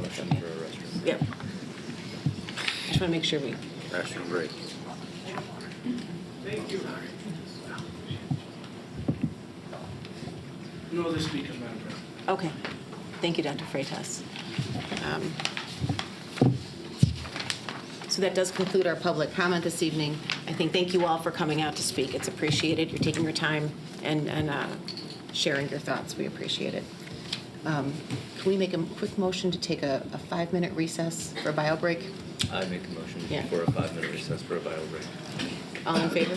Aye. Okay. Let's just reconvene at 8:45. That's okay for everyone. Thank you. Thank you. Okay, so let's reconvene. I don't think we technically need a motion to reconvene, but let's do one anyway, just to be by the book. Laura, can you reconvene us in? Put it on you. Yes, I make a motion that we reconvene into open session. Second by Nick, all in favor? We're back in at 8:46, Mary Ann. Aye. Aye. Bill, it wasn't personal, we just got going here. Superintendent Everyone report, said? unless there's a president's report. No, let's move on to the superintendent's report for the evening, please. Thank you. The administration provided breakfast on Thursday, May 18th to the teachers who participated in the peer evaluation cohort program this year. The program was definitely a success. The feedback from the participants was very positive. And the Joint Evaluation Committee is looking forward to next year. Student advisor interviews were conducted Thursday, May 18th. Thank you to the 8 students from the class of 2024 who submitted applications and went through the interview process. The Board of Education will act on the interview committee recommendations tonight. Obviously, that occurred before citizens recognition, before citizen comments, excuse me. Commencement ceremony for the class of 2023 is this Friday, May 26th at 6:30. Last bullet, the administration is working on updating the district goals and progress monitoring document with new SMART goals for the 23-24 school year. A draft will be included in the board to review either at the June or maybe July board meeting. Superintendent's Advisory Councils, there's only one update. Finance Advisory Council met Friday, May 19th to review the tentative budget. Dr. Smetana is not with us tonight, but I will cover her report. But in regards to the tentative budget, this is a first read and it's a very rough draft. Remember, this is only going off of the April 30th actuals, so it will make a little more sense when you see the second read in June of the tentative budget. And that's it for the superintendent report. Any question for Dr. Skinkis, or should we move on to the budget pre-read? Well, just real quick, if Dr. Skinkis could go over because we have a new board member, Nicholas, the budget kind of path. So even though we have a tentative budget and then that's on display. I'm going to do that during the budget presentation. Oh, okay, you were going There to were stop some it. Okay. questions submitted that I sent out. Okay, great. So we'll move on to the, technically the assistant All superintendent. right, I'm here to be the Thank you. assistant superintendent tonight. So, attached to the reports will provide the Board of Education with the financial information from April of 2023. This represents 83% of the fiscal year below. A fiscal year below is a list of each report along with some key highlights. In regards to our monthly summary, the total operating revenue for the month was $7,994,781, which is about 87% coming from property tax and CPPRT, 8% coming from federal and state reimbursements, and 3% from our evidence-based state funding. Total operating expenditures for the month were about $2.2 million, with 75% towards salary and benefits, 10% towards purchase services and non-capital equipment, and 5% towards operations and maintenance. Monthly financials. The summary of fund balances shows the district operating funds have an overall positive balance. This surplus will be used to pay bills for the remaining 2 months of the school year. The summary of revenue shows the district has received 96% of our budgeted revenue for the year. This amount is lower to this time last fiscal year due to delay in property taxes, which we've discussed for several months. If the district receives a significant amount of revenue this month, the administration will recommend 2 large purchases out of the FY23 budget in order to spend down the surplus. These 2 items were discussed at the Facilities Advisory on May 19th. At the Finance Advisory, excuse me. Security cameras. Earlier this year, the Board of Education approved purchasing new security cameras. These have been invaluable in identifying issues throughout the building. This project only replaced the existing cameras. It did not address any blind spots throughout the building. The purchase of the additional 73 cameras would address all blind spots inside and outside of the building, including stairways. The cost is about $185,000 for the cameras. Installation and 5-year subscription for hosting the cloud storage. This purchase is exempt from the bidding process. Pole vault mats, existing pole vault mats are over 12 years old. We had them on next year's budget, but if we can purchase them out of this year's budget where we have a small surplus, that would probably make the most sense. That cost of those mats is around $25,000. If the district receives a significant amount of revenue this month, the administration would bring action sheets to the board to consider these purchases in June. The summary of expenditures shows the district has spent 83%, just close to 83.7% of the budgeted expenditures for the year. This amount is slightly higher to this time last fiscal year, which was at about 80%. The Statement of Revenues and Expenditures report for April 1st through April 30th lists all revenues and expenditures for the month. It also compares budget to actual for each account. Student activity account summary is included in your report. This is a negative. Remember, the negative sign in front of the balances represent positive fund balances for those accounts. And then informational. Due to a change in staffing, the administration has posted the assistant athletic trainer position for the fall, winter, and spring. While this stipend position is posted, it will likely go unfilled. So if that occurs, we will need to add a second trainer from ATI to that contract that the board just worked on. Okay. Do we have a provision in that contract to add a trainer in this situation? I don't have that in front of me right now, so I will have Dr. Smetana check on that. Just wonder if we have to re-execute the contract. I don't think we do. I thought there was something. Okay. I thought there was some language in there for some flexibility for additional support. But I will let Dr. Smetana know of that question. Are there And any there other were no other questions? questions submitted that I have. Anyone looking? Was that related to Mr. Fry? Yes. Okay, that's what I thought. Yeah. Okay. Any questions on the, okay? So we look forward to understanding revenues once we're a little further along in the fiscal year. Yep. So, thank you. Do you want to go into the budget then? It's principal's report. Oh. We got principal Gotcha, student thank you. advisors. Principals and student advisors' last report, I should say. Okay. Dr. Freitas, do you want to go student advisor or? Ladies first. Okay. Go. Good evening, everyone. Under teaching and learning, this week is final exams week. They started yesterday and they go until Thursday. So good luck to any students taking final exams. And on May 26th, this Friday, we have our mandatory senior graduation rehearsal, the picnic afterward, and the commencement ceremony at 6:30, but seniors have to be there by 5:30. Moving on to activities and athletics, congratulations to all sports, athletes, and club members for their their achievements this year, I'm sorry. Girls softball regionals will be held Wednesday, May 24th at 4:30 p.m. at Eisenhower at Ellert. And then the boys track and field state meet will be held May 25th to the 27th at Eastern Illinois University. And boys baseball regionals will be held Thursday, May 25th at 4:30 p.m. versus Morton at St. Rita. I'd just like to add a little improvisation from the speakers that we had earlier. I'm personally not in any music classes, and I never took any music classes at RB. But I think just their ability to organize and to really band together, I've never seen that before as a department. So I think it's really powerful, and it goes to show the influence of the music teachers here at RB. I would also like to add to that, I have never been a part of music here at RB, but I have attended musicals and concerts, and I listen to the jazz bands during lunch, and I really just think it's such a great program, and there's so many opportunities to do different things, whether you sing or play an instrument, there's always something for you to do, and musicals, they have tech crew, there's just so many opportunities, and the people that are going to pursue this in college, it really means that they enjoy what they're doing, and I really hope that hearing what they had to say today, that everyone is taking that into an account, because I really think that they need their 3 teachers to help their program run.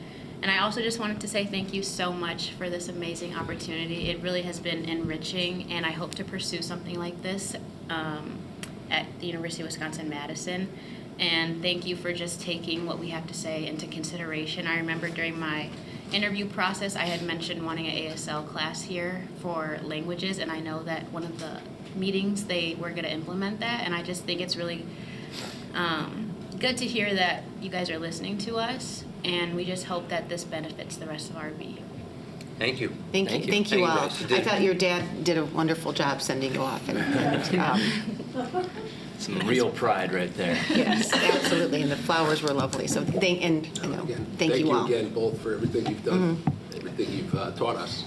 We've learned a lot. Thank you guys so much. Yes. Thank you. And we wish you all the best. Thank you. Congratulations. You might be the first seniors we're officially congratulating. So. Dr. Freitas. Good evening, honorable board members. Though we have challenges in front of us, I want us to start off by saying this has been a fantastic school year. We've doubled our early college, opportunities, dual credit from 5 to 11, and we have a peer evaluation teacher. We work with our teachers to support and grow in learning. We support our students' mental health needs through groups, meeting with counselors, social workers, etc. Right? We once stayed for cross-country first in the school history. It's been a fantastic school year, minor disciplinary issues. It's been a fantastic school year. And we still have a lot of work to do, but it's been a great year, and I know this is our last meeting before the school year ends. I can't wait to see everybody on Friday. This week is final exams. The schedule's hyperlinked there, and I've emailed and triple mailed it to all seniors and parents. Students are dismissed right after the final exam, and students in study hall, study skills, or any extra support classes do not need to be there. We'll take care of the attendance. To all the families, please don't call. It floods our phone lines, but we'll take care of the attendance. We know the kids that are in those classes. Senior exemptions as well was also emailed several times to seniors. Those who earned an A in the course or met a certain ACT didn't have to show up for final exams. Summer school is coming up in about 2 weeks, June 5th. I linked all the programming there. And our summer school principal, if anybody has any question, will be Miss Kylie Lindquist. She'll be running, of course, summer school, of course, with her team's support. And the summer's going to be busy at RB. There's really a lot of projects, right? Usually when you go to school in the summer, right, you see all the desks in the hallways, painting, right, redoing a wall, redoing, anything. With network IT, there's going to be cranes around. So to the board and to everyone watching, just be aware as this summer there's going to be a lot of construction around the school. There may be some minor traffic delays. Let's just be patient. I always tell our community, we create the traffic. So let's be patient with one another. May 26th is a big one, as mentioned several times. We have a graduation rehearsal 11:30. Put 11, so students show up early, okay? We have our senior picnic right after that. Seniors are encouraged to bring their yearbooks so we can sign them and take pictures, etc. And then, of course, at 6:30 commencement begins. Students, our seniors should be there at 5:30 along with the public. Right? We'll open an hour before. In June as well, we have our athletic summer camps. The link is there. Thank you, the Board of Education, for always allowing me to be here and presenting to you all. I'm excited for this year and can't wait for the work ahead. And that concludes my principal's report. Thank you, Dr. Freitas. Any questions at this point? And now we can move on to discussion information, district goals update. I know that's in the packet. No update at this time. Like I said, the administrators, we met at our May Administrative Council meeting. We talked about start identifying the next step in your SMART goals. You've heard about that throughout the year, so I think the updates to the SMART goals will be rather an easy process. Like you heard the work from the DEI group for next year. We talked about the dual credit and dual enrollment with the academic group. We're working for, we have a communications position that we'll be posting. So there's some things that are in motion, but we'll update those SMART goals through the summer. So the next item is more of a board organization matter. Dr. Skink has distributed this. We last updated it in June of 2021. This was our standard operating procedures. So I'm hoping everyone had a chance to look at it. I had a couple of small edits I'll bring up, but basically this lays out the role of the superintendent and the Board of Education in dealing with members of the public, dealing with letters that come to our Board of Education account, dealing with the media. And the bottom line is no surprises and communication. And I think we all get quite a bit of communication from Dr. Skinkis and the team. But I just wanted to leave this out here. No one had any specific suggestions. The weekly updates will continue, right? The Friday morning, afternoon updates, emergency communications, the administrative reports, and how we handle on that annual cycle reports from different members of the administration team, and then the advisory councils, which Dr. Skinkis named for the upcoming year. On our end, and of course I lost my page here, we have communication to and from the board. We've laid out in our own board policy. I think Many of us, provide questions to the administration prior to any board meeting so that whoever's presenting is prepared. And again, no surprises for the staff. Certainly there's often a need for discussion, but the more the administration can be prepared for what we anticipate as being questions, I think it just makes for a smoother meeting and smoother process. So that lays out those steps in there. Just some references to the Open Meetings Act. Please do not reply or forward. I know I use a BCC approach under OMA as well. And then for agenda items, we have a point in our agenda every time we meet to request an item at the following meeting or later on in the agenda for discussion. I think that's fairly status quo. And then the pleasure of the board, this kind of tracks with a lot of the IASB literature that's out there.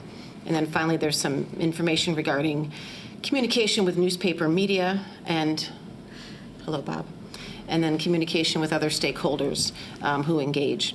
I think historically, the president has responded to letters that have come into the Board of Education email, and then the superintendent has provided that response if it's a lengthier response, and for more generalized emails that we receive. We've had the practice of simply saying thank you for your comments and not getting into a lot of engagement through an email process, because there is the public comment portion of our board meetings, obviously. So I'm going to pause there and actually stop there. Comments, questions, updates from anyone? I do have. So I'm thinking we probably need a tweak under Board of Education, BOE, on the communication. Mm-hmm. Is that on page 1, Laura? I'm sorry. Yeah, okay. Yeah, page 45. Mm-hmm. You may need another bullet point. So it's the first bullet point where the BOE will send all questions, concerns through the superintendent and CC the BOE president. But I think there's pertinent times where a community member may reach out to the board president and we don't have that situation now, but I think in a board this could happen, where I would want communication from the board president or from the board that's separate from the administration. I'm sorry, where are we on this? So see right here where the board will send all questions, I'm sorry, concerns. I just heard page 45 and it's not on 45, so I'm trying to figure out where you are. Ms. Nardi, can you scroll up slightly? It's on the first page of this document. So it's page 1 of this document, page 45 of the board packet, right? I've got it as page 41 of the board packet. Oh, so it's the bottom of... Keep going down now a Yeah, little bit. stop. Right? Yeah. Right, Laura? Is that the right section? Yeah, my packet just said 45, Okay. sorry. And so it's Board of Education, communication to and from the BOE Board Policy 2.140. The first bullet point, the BOE will send all questions, concerns through the superintendent and CC the BOE president. But I believe, which is for I would say 99%, but I do believe that there could be a time when a community member would reach out to the board president and want that communication through the board. Separate and distinct. Separate and distinct. Okay. So I think you might need another. I think this is you're not, the header is the communication to and from the board.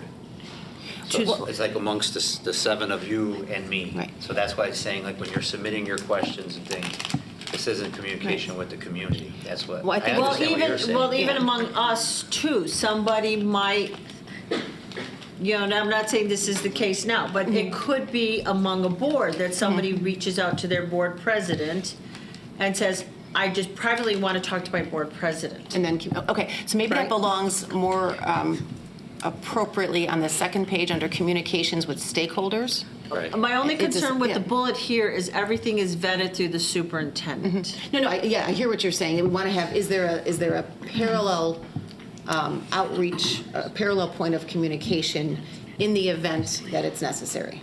In the event that, and I'm not saying it's necessary here, but there could be a situation where a board member says, I want to talk to you in private, you know, or I want to talk to the board in private. Just like we had our evaluation, you know, that was. Well, that's what I was thinking about. The evaluation, you know, we handled independent from the superintendent. Right. So why don't I draft up a bullet point that I think we can add to this, and we can circulate a new version. Just figure out where that would be. Yeah, I think it might be under communication with stakeholders is what I'm thinking. There could be a pertinent where board needs to talk to president. Sure. No, understood. I hear your point. I think we can add that. And I'm not saying this exists. No. This is a contingency document, right? Yes. And the other thing I'd like to add in here is we don't have a formal process. Not yet. Okay. Well, right now, communications that come to the board also are received by the superintendent, right? If you use our email account. So if you wanted something, you know, in the event of and again, this is hypothetical, right? A discipline matter of some sort, you might want to not include the administration on that dialogue. Okay. So we can think through what that looks like and what our mechanism would be, because I think there's some operational aspects to it from how we're not set up that way. Right. So we need to just kind of think that through. But And we're just saying that exists in policy. It doesn't exist here, but that, you know, that there needs to be a bullet Is there a point in mechanism? case, a mechanism in case. Okay. No, I hear you. So I had a couple of small tweaks, not along that line, but I wanted to add the reference to BCC. I wanted to add under communication with stakeholders, just also a bullet point about responding to individuals who do communicate, where it is to the full group. So what I'd like to do is just make a couple of edits and then circulate it, and we can talk about it again at our next meeting. So like in the emails, when people email the board. Right. Yeah, that one is, yeah, and I totally agree that we shouldn't all be just answering that email. Right. Yes. I mean, the way it is now is that I act as the spokesperson, and I certainly am not talking about my opinion. I only would say what we've discussed at the board, and then normally Dr. Skinkis would then share that response on something like the music discussion we had tonight, right?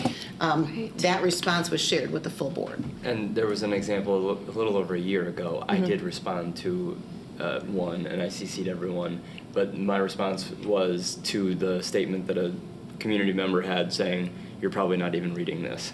So my response was to everyone saying, we are reading it, we just can't respond because we only speak as a board, not individually. So I'm assuming that kind of falls under that same idea. We also have to be careful of the Open Meetings Act. Right. Yes. So I think we should just continue to run things through the president. If we want to put that on here, that's fine.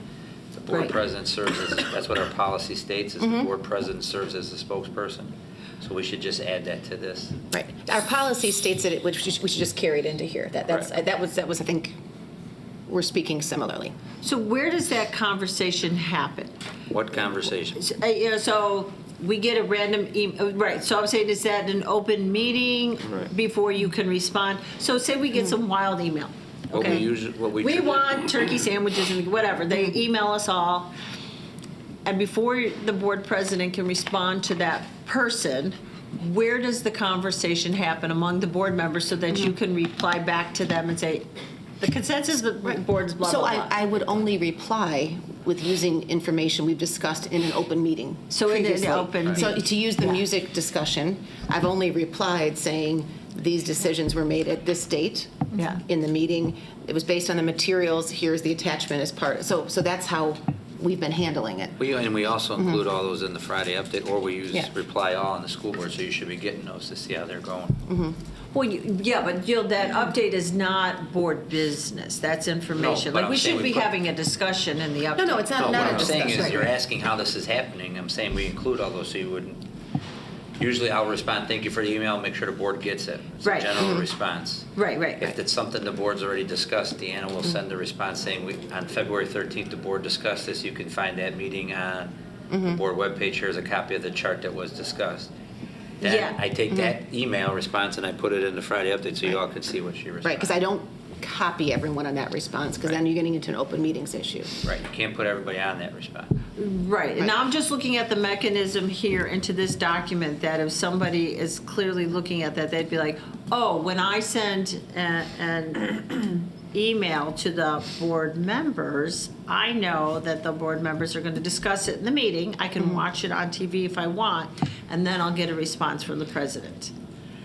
So I'm just looking for that mechanism kind of spelled out a little bit more. You're looking to incorporate in our agenda things coming through email. Is that what I'm getting? If it was pertinent, like. Well, and then that's where we have the opportunity in our meeting when the open discussion is Items for future discussion, right. Correct. And that's happened a couple. And it's slow, but that's the. So I think there's two main type of communication. We get, I would say 95% of the emails that come to the RB account are, well, how do I get a transcript? Right. Which I'm never going to respond. And Dr. Skinkis is going to forward that and say, here's how you do it. And then that's one significant bucket. And I'd say the second bucket is, I want to talk about the math curriculum. Right. He then refers it to Dr. Freitas. Please discuss, with this person because they've escalated it to a board and it's not a board issue, right? And then the third type, but it really represents a much smaller, but for I think tonight's discussion is about a particular issue that relates specifically to board business. So certainly our, the practice has been for me to respond only when we've discussed something at the board, right? I'm not going to say in my opinion, right? I'm going to say the board did X, Y, and Z, or more simply, thank you for your input. Thank you for your input. Those type of responses. Yeah, I can only think of, in probably the last 10 years, 3 or 4 emails that have come where we've kind of scratched our head and said, I don't know, we should all talk about that at the table. And like to Ryan's point, it might be a little slower, but it is part of our process. We do meet every other week where, it was a reasonable email and it came to everybody. And we had a short discussion and then the board president said, okay, are you ready? And reached out then to that person. And like I said, I can only think about that happening 3-4 times in the last 10 years. We wouldn't reach out to that person. It's their prerogative to join us in the open meeting. It is if you are inclined to bring it to future discussions. And I think that's where it needs to, it ultimately, because of Open Meetings Act, needs to remain, is if it is something that we're not seeing, well, most, as Ms. Zala said, most of it is not really board business that is brought in. So it really, it's not that it's ignored, it's redirected, and there isn't any business. But if you're seeing something that you believe needs to be board business, I think that needs to be brought into future discussion so that we can all be prepared for an educated discussion at the next meeting. Right, and just what we were saying, there's a little bit of a process. And it's unfortunately slow, but that's the deliberative. Right, it happens, right. Okay, so let me kind of address what we talked about here, and then we'll recirculate this. Again, this is not a board policy. We don't have to vote on it. It's really a guiding document. It's almost a cheat sheet for us to have. Which is nice to have it spelled out. Yeah, I agree, because we can't anticipate every issue, but we should anticipate a couple of the big issues. Right. Yes. So that being said, are there any additional discussion items that anyone on the board would like to add? I'm moving on to additional discussion items.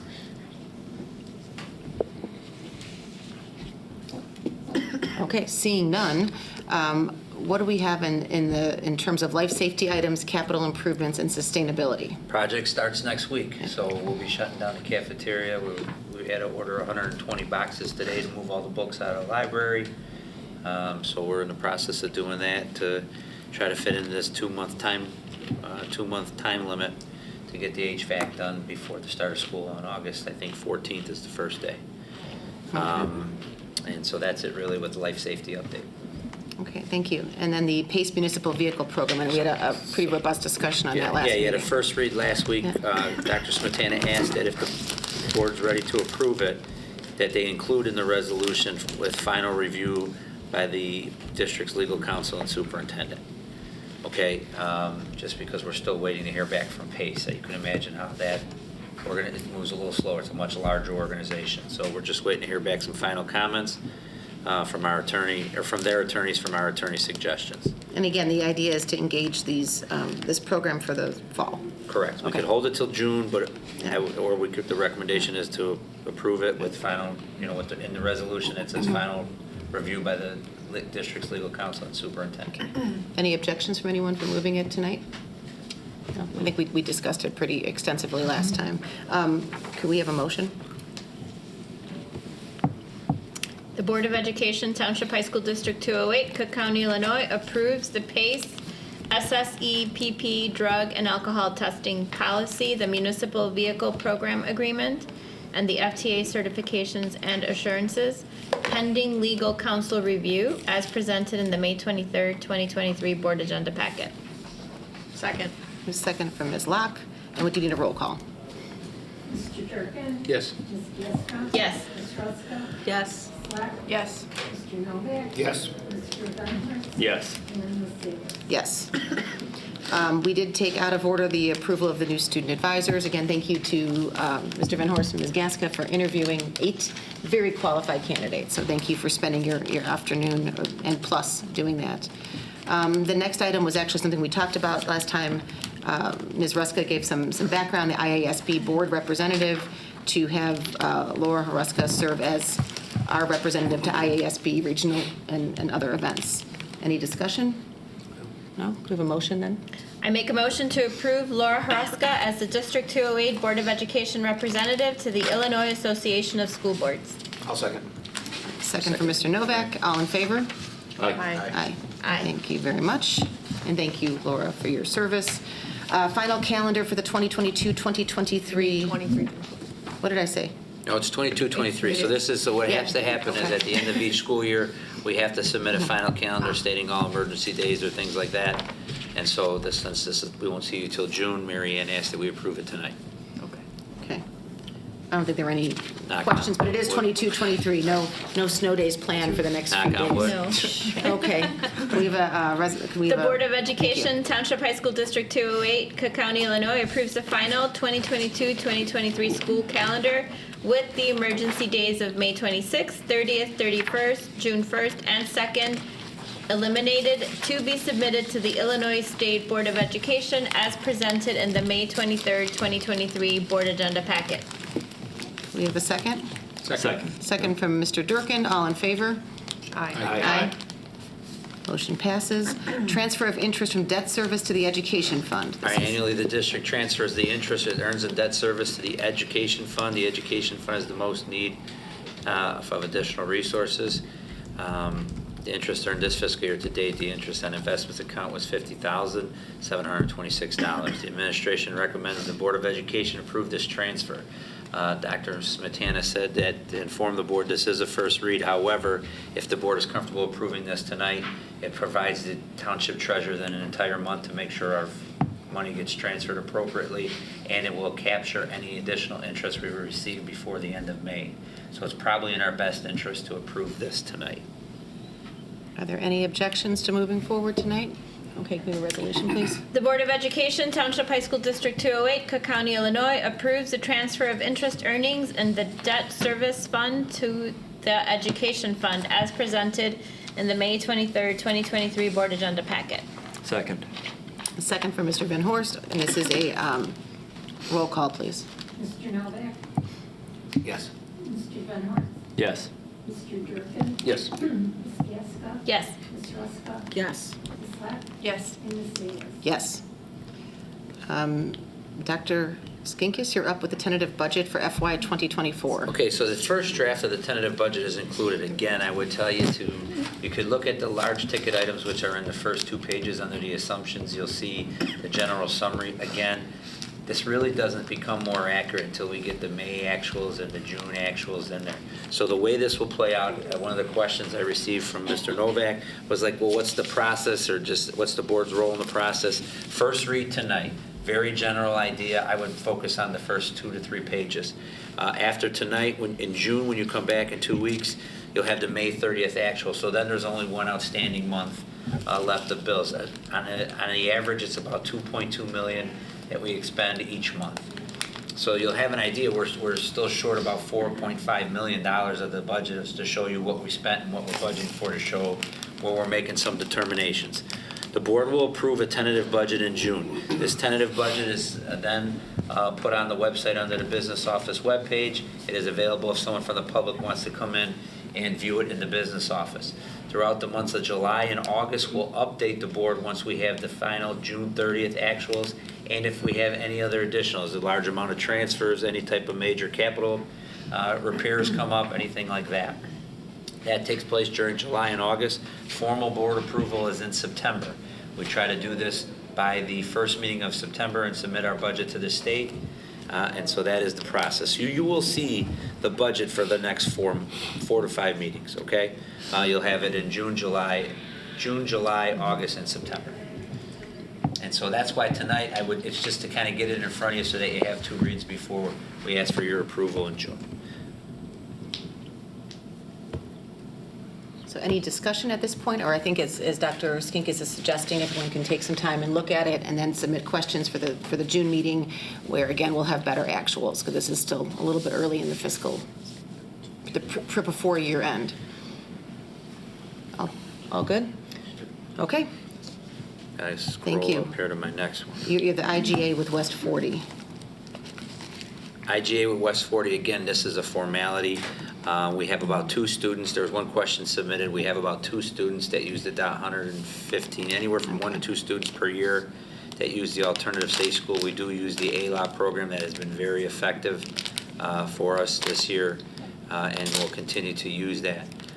So they do a general IGA each year so that that we have they have a commitment from us, that if we want to use these services, this is what the cost is.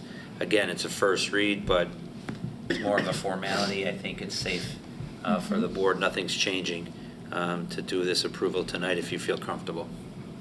And my only question was about the number of people who participate, so you answer that. Correct. And ALAP we consider a success, and we see enrollment. 100%. I mean, the ALAP, Mr. Jim, Mr. Alicia, they support our students, they need help with attendance, encouragement. They just need, that advisor to support them and call them daily, be on them daily. They've done a great job. I mean, each of them have a caseload of about 30 students, So they are 30, neediest or 60 neediest students. So they've done a great job in helping them move forward, getting to school, catching up, and just feeling better about being a student. Thank you, Dr. Freitas. Any questions on West 40, or do we have leave to approve this tonight? Any objections? Okay. I'm good. We've always worked with them. Right. The Board of Education, Township High School District 208, Cook County, Illinois, approves the intergovernmental agreement FY24 between West 40 and School District 208 for the purpose of placing students into the West 40 Regional Safe Schools Program and/or High Needs Alternative Learning Opportunities Program with the tuition of $115 per day as presented in the May 2023 Board Agenda Packet.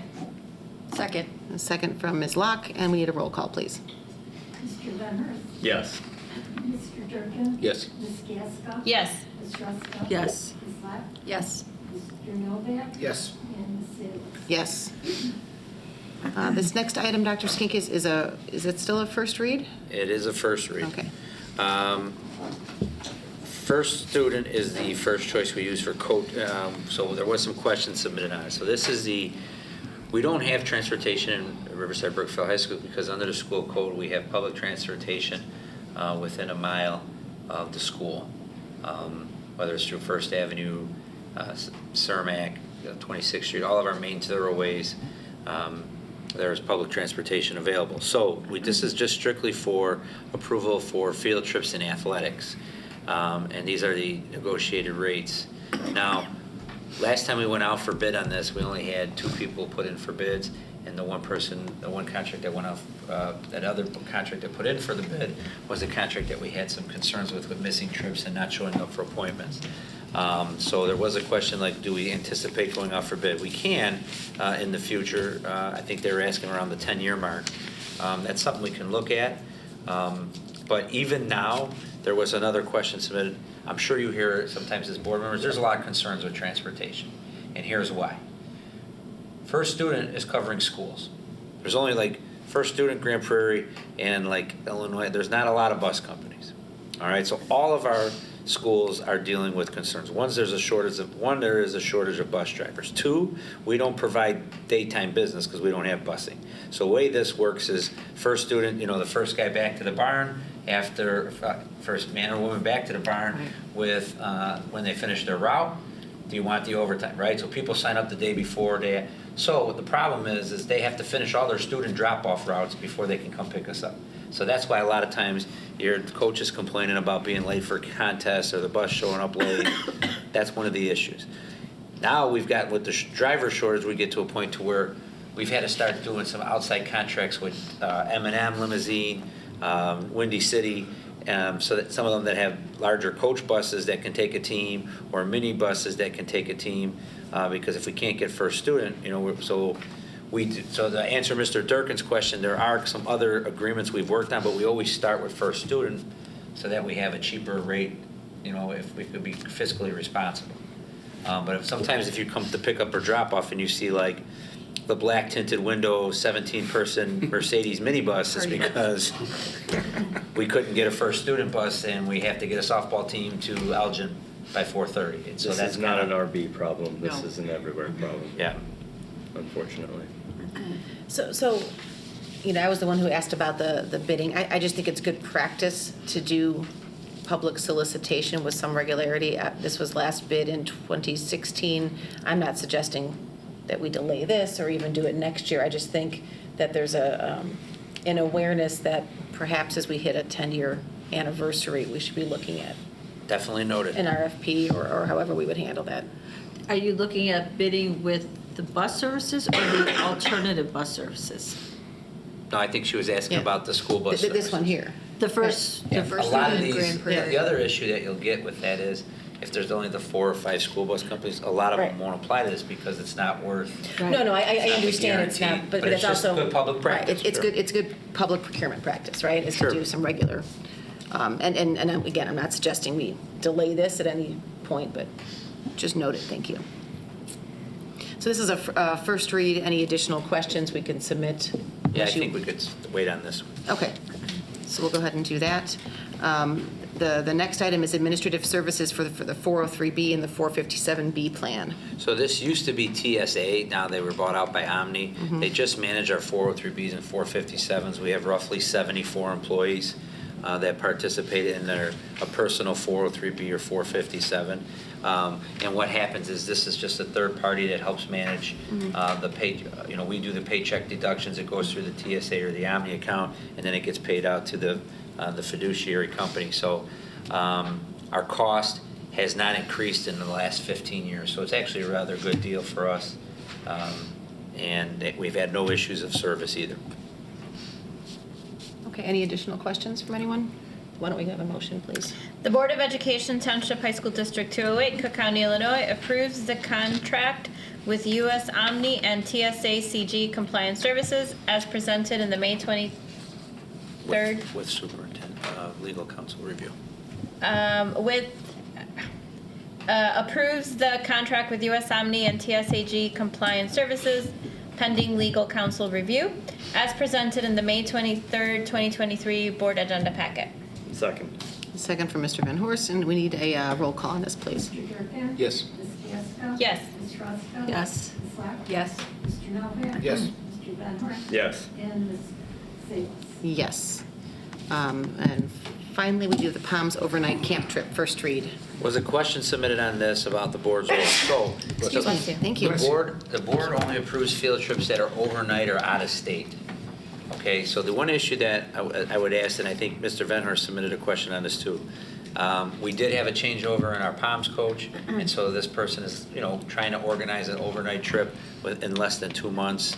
And so the formality of letting it sit out there, I would say again, if we could just do approval tonight with final review by the administration or the principal and superintendent.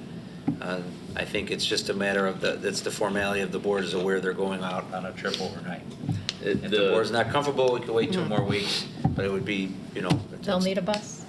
right, it'd be 2 more They'll weeks need of a bus. planning that will be delayed. So do we have a familiar coach also going? Because it's a newer coach. It's an going. in-house person that is taking the job. Oh, so the students know this person? Yes. Yeah, it's an in-house teacher. Okay, all right. And And the this is using issue the that standard is my template. concern is as students try to get ready and pay for it, they need to know that it's committed to, and so I don't know if there's any fundraising, but any delay that we put on the approval process puts them behind making the final plan when it's only 2 months out. So it was my suggestion that while it is the first read, we try to push that. I think that's. I agree. Any objection? Okay, let's go ahead and do that, please. Are you okay with that, Laura? Yeah, I mean, it is kind of quick, especially new, but for this circumstance, I mean, we try not to, all right.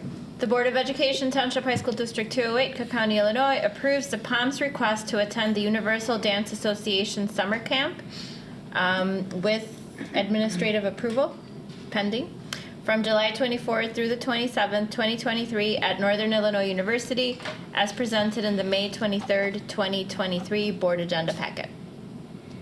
Can we have a second? I'll second. A second from Mr. Novak, and we do need a roll call, please. Ms. Gasko? Yes. Ms. Roscoe? Yes. Yes. Yes. Yes.